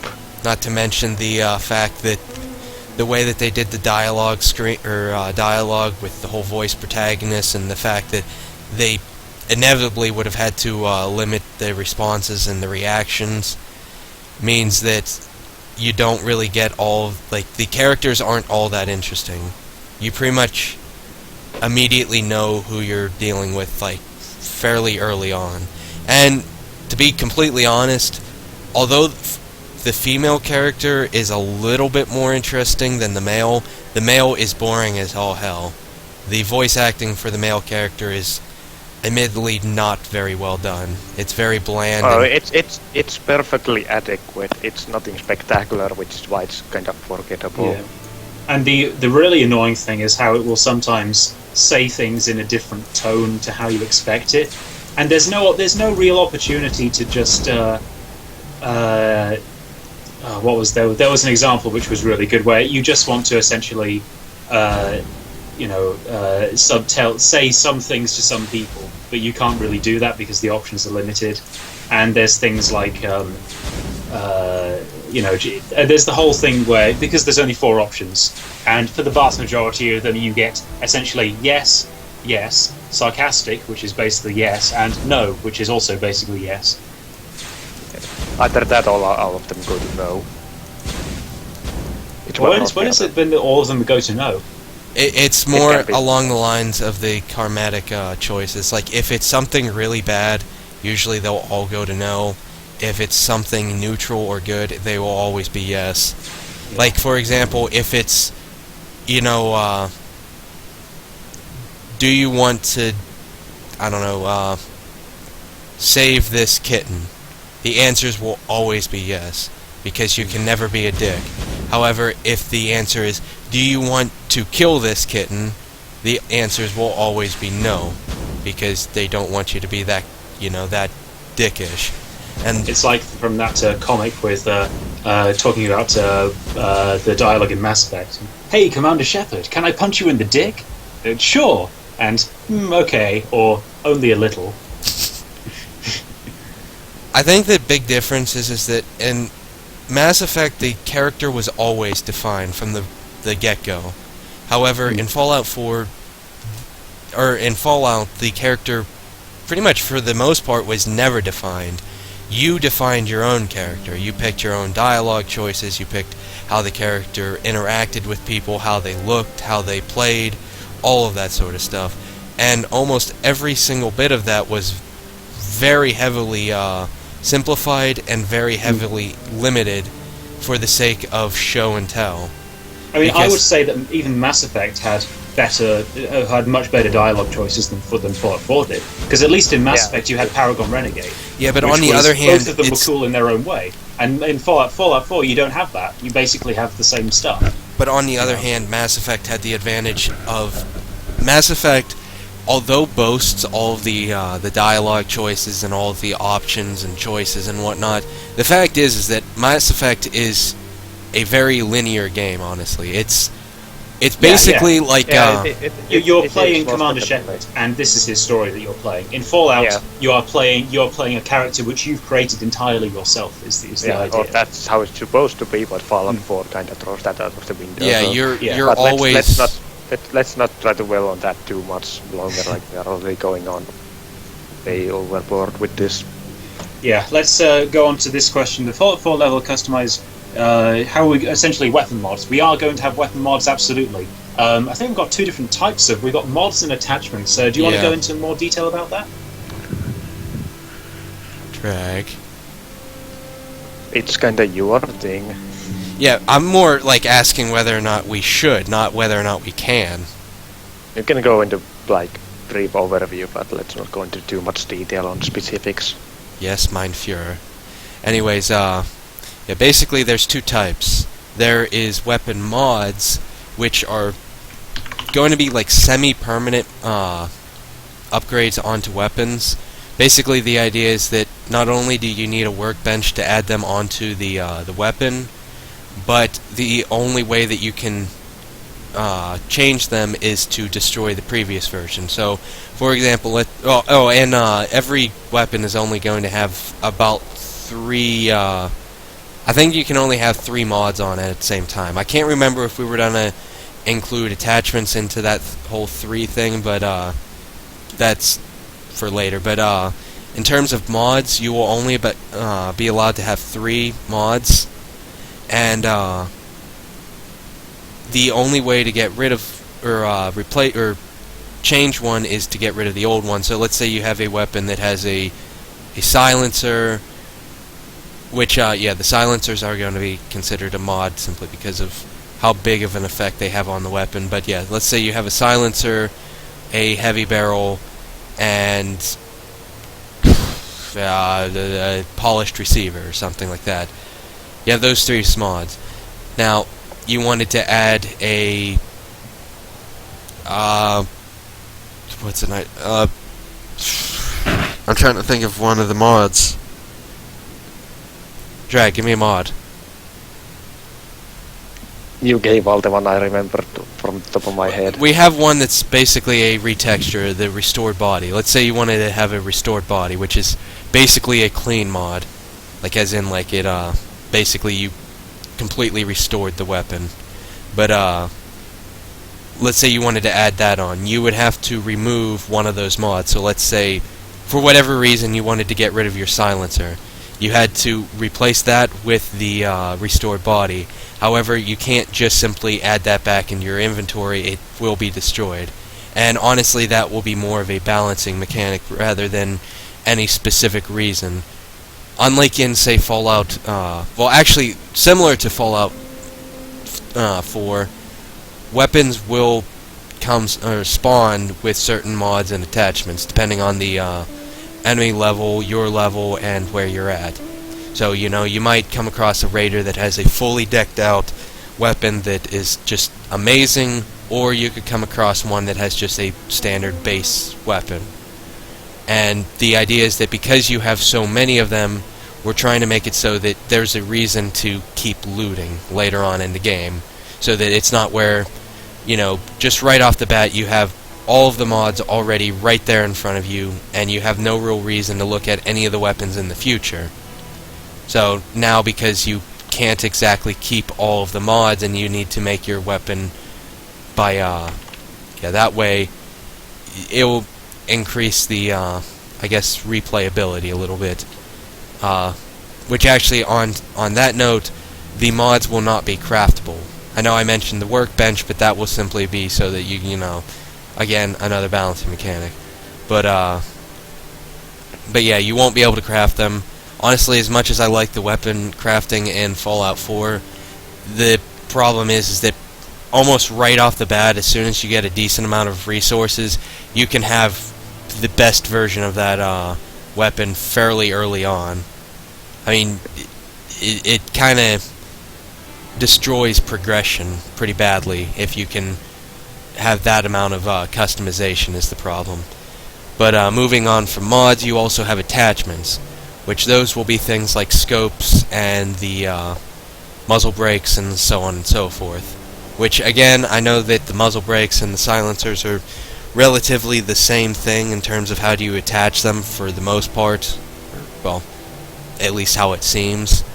But again, it comes down to the fact that if you attach a silencer onto a weapon, you pretty much are going to make the weapon extremely overpowered in the sense that you can just sit off into the distance and pick away at an enemy without them ever really knowing where you're at, which is rather overpowered.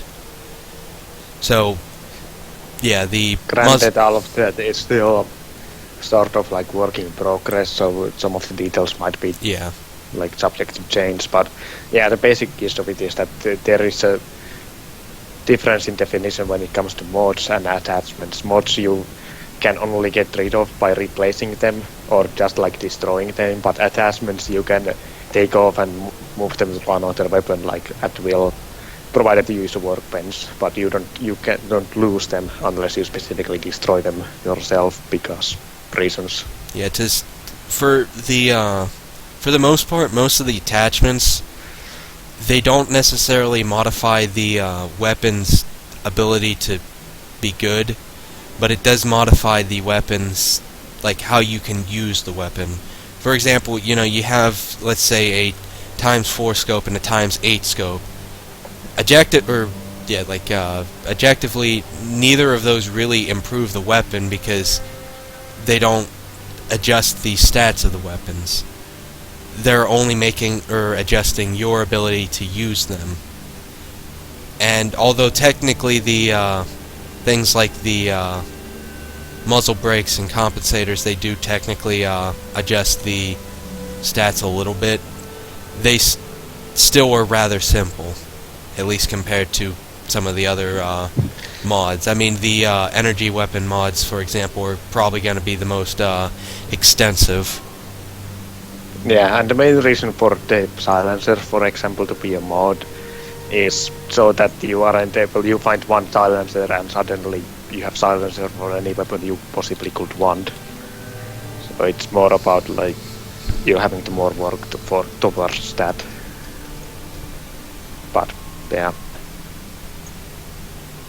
Yeah, right now, in terms of like attachments, the plan is to have like muzzle brakes, muzzle compensators, ×4, 8, and even a 20 scope, and what else was there? There was something else.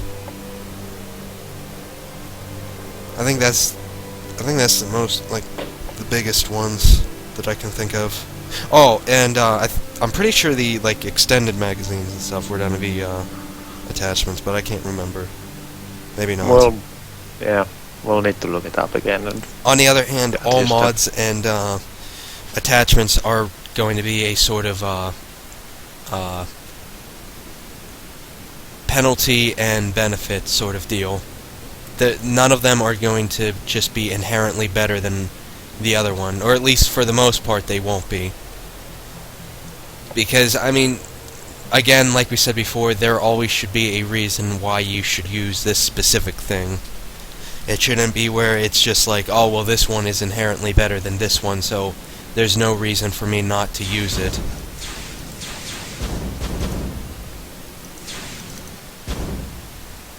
So, yeah.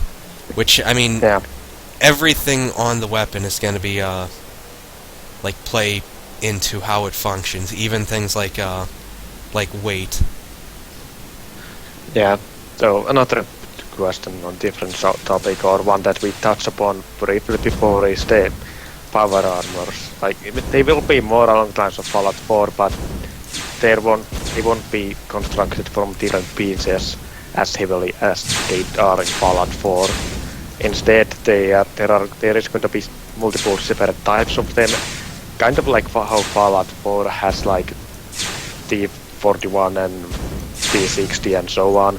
But in our case, they are going to be more drastically different, not just like one is better than another. We are going to make them more playstyle dependent. Like one armor is going to be a lot more tankier than the others, but there is also going to be others that more increase your strength and possibly don't have any movement penalties and so on, but also don't tank as much direct damage. and they will have different kinds of upgrades to them. I think one of the soldier ones we were talking about did have like something like a small auto cannon and stuff like that, and Yeah, like there was gonna be a Also- little minigun on the back of your on not your necessarily ass. not minigun as much as like just a rapid fire weapon. Minigun will be a little overpowered, I but said a little Yeah, and then- minigun. whatever.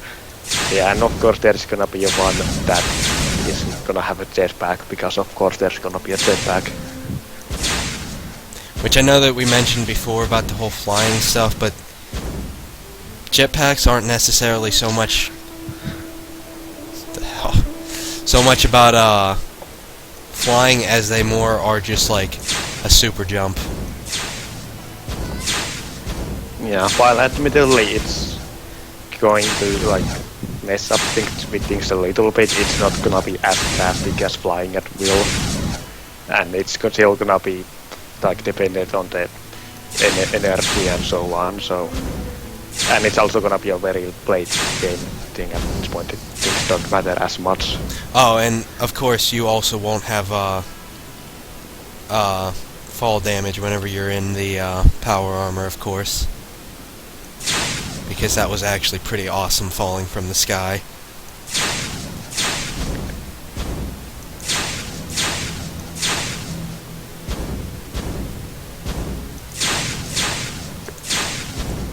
And Brittany is leaving, so thanks for popping by, Brittany. It was nice having you in the chat.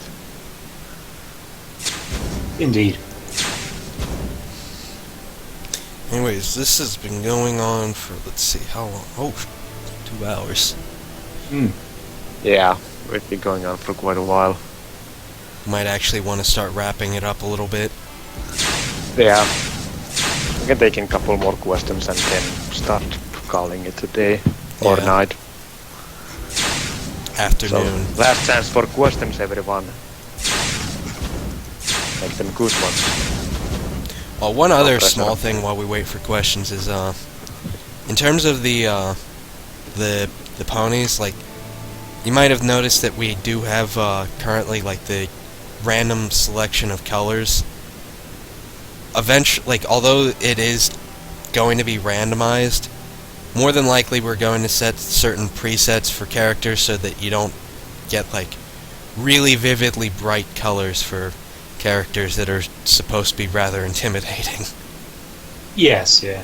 Yeah, we're gonna turn down the saturation limits on that. Currently they are just all over the spectrum, Yeah. because it was essentially a 5-minute thing, or a 5-second thing rather, that we We- just added in. We might also have certain, like, preset color coordination so that, you know, they don't look completely horrible. Like, let's say, I think I seen earlier a green on green character, which is kind of boring. Or,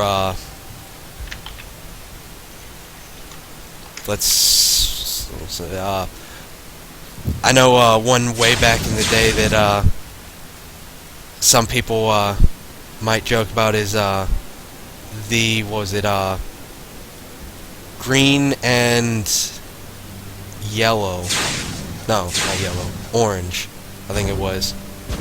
That can look a little bit off. Oh, he's dead. But yeah. There are certain colors that look better with one another, so we might work on trying to make that a possibility as well. Yeah. Bering's question, like, is the magic going to be as shown here, or will the magic exhaustion system if you use too much at once?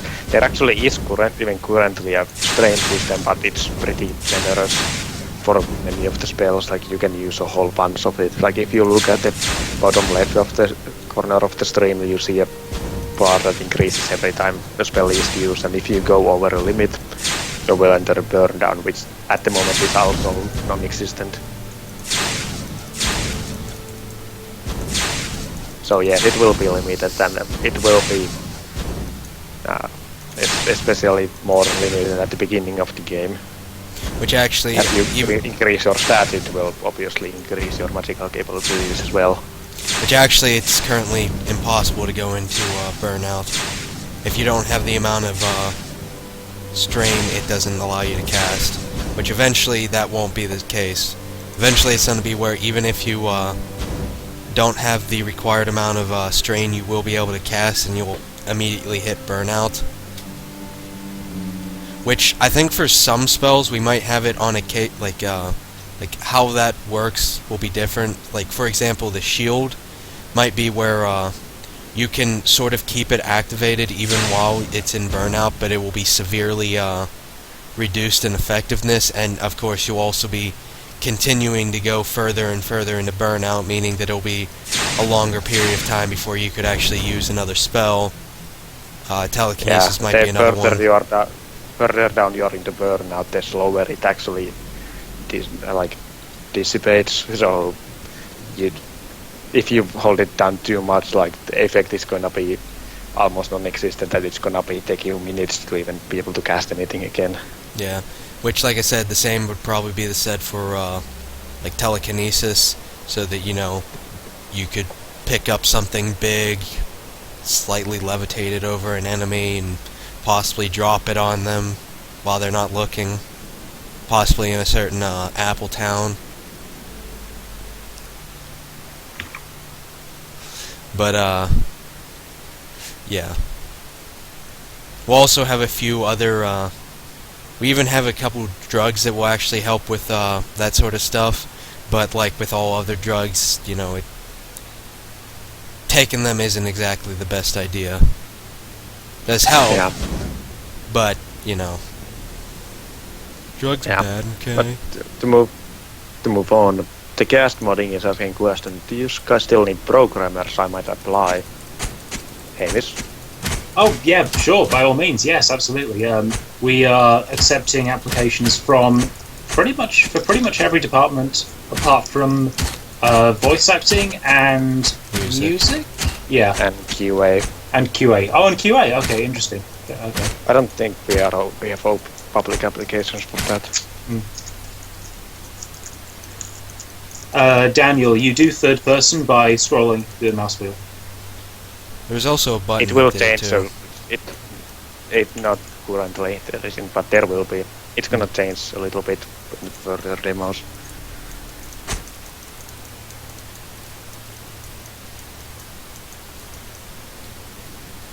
And Luke, archery, yeah, there will be some potions that will help with the burnout and all that kinds of effects. They will of course have a downside, but yes, there will be some. Luke, the next wave is going to be in the next few months, basically. It's gonna be sometime between now and BronyCon, before the BronyCon, but we don't have exact date yet. Yeah. So that's gonna be wave 3.5, so it's only gonna be half of a wave. So next proper wave is gonna be at BronyCon. So you should come see us there if you want to play it. And it is, will you make games actually worth using? Jack, do you want to pitch in on that? Wait, what was the question? Like, will we make games actually worth using, like drugs?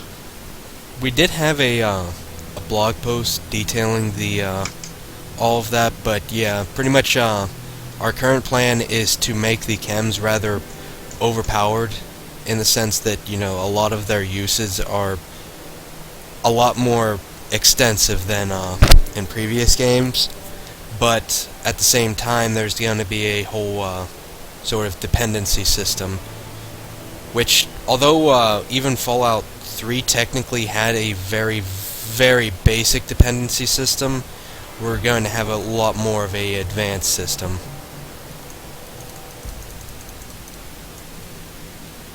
Which, yeah, the details are still pending. More than likely, we'll probably have drugs soon, but the dependency system is going to be a little ways off. Yeah. And another question, if you had to give your game a PG rating, what would it be? A PG. Wait, what? PG, no, PG is a specific rating. PG is parental guidance. If you only give the game a rating, then it would probably be R-rated. Well, I think 15 or 18, but yeah, because I'm in Britain, obviously, and we have different ratings. But yeah. Well, fine then. In the US, it would be an M rating, most likely. Yeah. As in, it's going to have full dismemberment. Actually, wait, no. so, Technically, in the US, it would be considered an A rating, because one of the things that we are going to do that, simply because of the fucked up rating system in pretty much everywhere, the original Fallout couldn't do it without, actually, no, the original Fallout did do it, but they had to change it, I think. But yeah, you will be able to kill kids in this. As fucked up as that sounds. The fact is that we don't want to have some invulnerable little shit that's sitting there talking big game, but can't keep up. You'll probably be able to turn off gore if you want to, but there are obviously it's still going to be a very mature game in general. There's going to be obviously drug references. There's probably going to be sexual references. All this sort of stuff. I can guarantee sexual and swearing. Sexual references and languages. If you care about language, then you're really in the wrong place. I will probably say, but yeah. Yeah. Obviously, drug use will be heavily implied by the fact that you can take drugs. Yeah, and we can essentially pass anything off as a cartoon violence. It's going to be realistic violence. Yeah. Yeah, because of the art style of the game. Like, no matter what it's based on, the art style of the game is realistic. So. Or semi-realistic at least. This game isn't actually going to be rated at all because we're not selling it, so we don't need to rate it. Yeah, we're not. Well, actually, even if we sell it, we don't technically need to rate it to sell it. Like the only real reason why most do in some countries. It depends. In some countries, yes. Yeah. Well, that depends on if you're going for a physical. If you're going on the actual, just downloading, I mean, nothing can stop a country from allowing someone to download it. Not really. Not unless you're in China. Well, it depends. I don't know the law, but I would imagine that in some places there are laws saying that even if it's downloadable, then it needs to be rated. But maybe that's not the case. If that's the case, then pretty much any game from Japan is probably, banned in almost most countries. It depends. Well, there's always the question of whether it's enforced, and there's the question of when it applies and all this sort of stuff. But I wouldn't imagine that it's always the case that because it's downloadable, it doesn't have to be rated. I wouldn't imagine that that's the case in literally every country in the world. Typically, the reason why most companies rate their game is because services such as Origin and actually Origin doesn't really matter since they only do their games, but things like Steam, for example, or the Microsoft Arcade, those will not allow you to put your game on their services unless they are rated, because they don't exactly want a game where you can sit there and have a sex game on their service. So anything that's would be the equivalent of a rated A game in America, at least, which is pretty much anything that has extraordinarily extreme levels of violence, pretty much anything that has to do with violence against kids almost, and any sort of quote-unquote realistic sex is considered A. Yeah. Anyway, we can move on from that question. So, Ethan asks, where is the Overmare Studios based? For legal reasons, Canada. But yes, we are everywhere. That's we becoming, see everything. Yeah, but in practice, we're all over the world. We don't have a single. We don't have a company building or anything like that. We're a group on Skype. Skype is our main form of communication, so we're essentially a bunch of Skype groups and a website. No. Technically, we have a building. We just have a bunch of them all around the world. Oh yes, yeah. We have everyone's houses. That is our Overmare Studios offices. Yeah. We have departments in every country, and sometimes even several departments in several the same town. Yeah, and Scamper asked if the old blog posts are still up to date.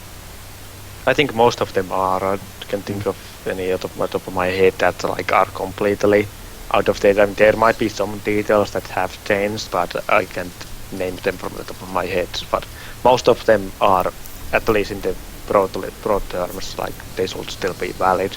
The only one that I can think of is probably the skills one, because we have actually slightly modified the skills. Oh yeah, the skills one is sort of. I think it's the only one though.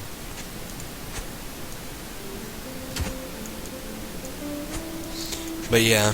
And yeah, like there's something Hamish already answered in the chat, but might as well answer it here as well. How do you fund our development? Basically, we don't. Our budget is zero.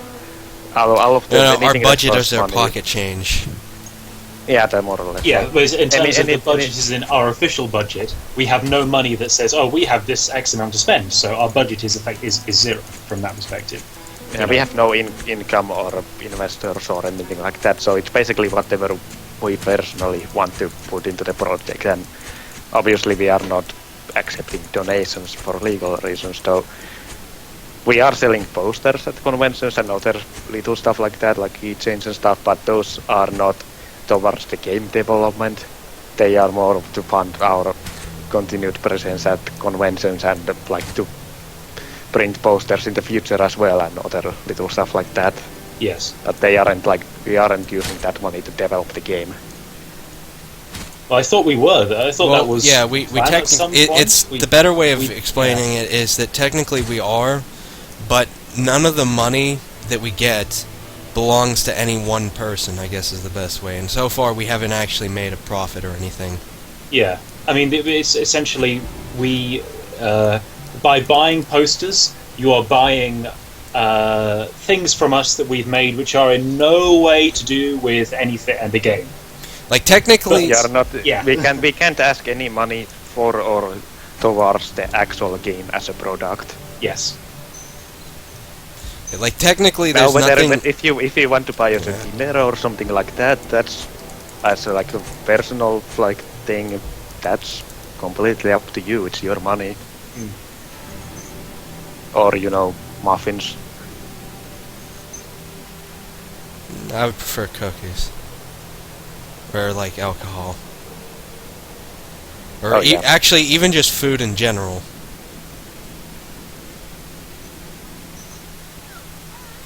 Or drinks in general. Orange juice for me. We'll see. We'll see. That's kind of always been the thing. Well, it's been with me forever. Wait, what do you mean Basically, everyone orange always juice? drinks. You're British. I know that's the thing. Everywhere I go, if everyone always drinks alcohol, and I'm like, oh, an orange juice, please. I'm like that guy in Hot Fuzz, where he's like, I'll have a glass of the cranberry juice. No. You know, it's orange. Okay, I can get that, but why orange juice? You are British. Well, because it's good. But why not tea? Isn't that like... I don't actually. Well, tea's okay, but I prefer orange juice just as a general drink. Yeah. Seems like And that's some take a heresy or something. Jacob asked what are our office hours, and well, like we mentioned before, it's basically all for free time. Yeah. Well, for some of us at least. I mean, obviously, some people are going to put more hours in than others because they're in a better position to, Like sort of everyone here and most of the team leaders will be putting in like a good portion of their free time, whereas other people on the team may only work for, say, a couple of hours a week, which is fine. But yeah, essentially, it's like many of these things, you get out what you put in, and we like to think we get out a lot. But yeah.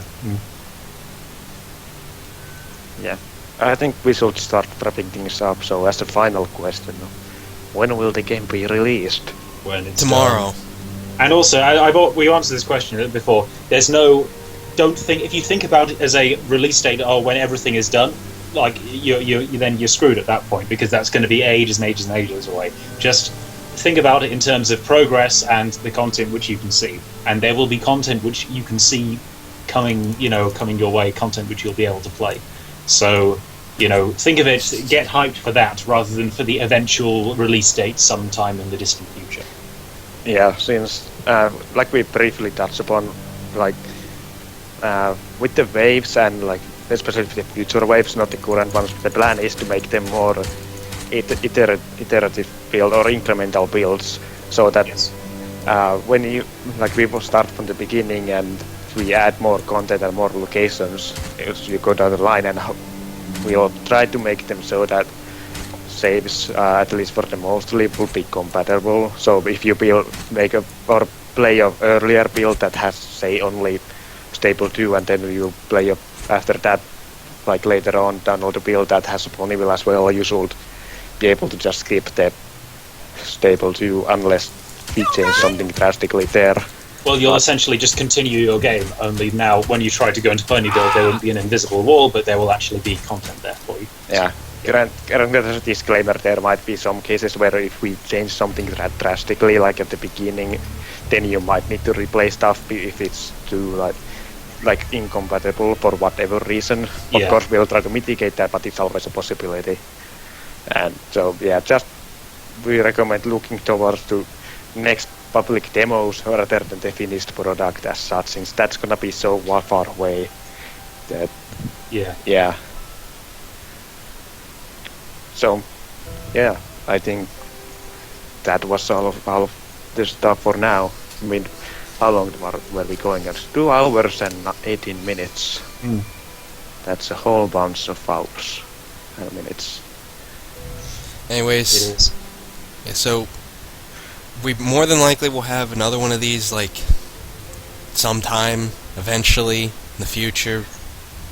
Well, probably when Wave 3.5 comes out, and we'll do another discussion about all the things that we've done, I guess. At least by then. So, yeah. But keep an eye on our blog for that, and of course our social media like Twitter and Facebook, and we'll announce it on all of those channels. Yeah. Yeah. Thanks for everyone who joined and came to listen to us talk. Once. We had a really great response, so yeah, this has been a pretty good success, I'd say. Yeah, definitely. So we'll definitely continue doing this. So thank you everyone, and have a pleasant evening.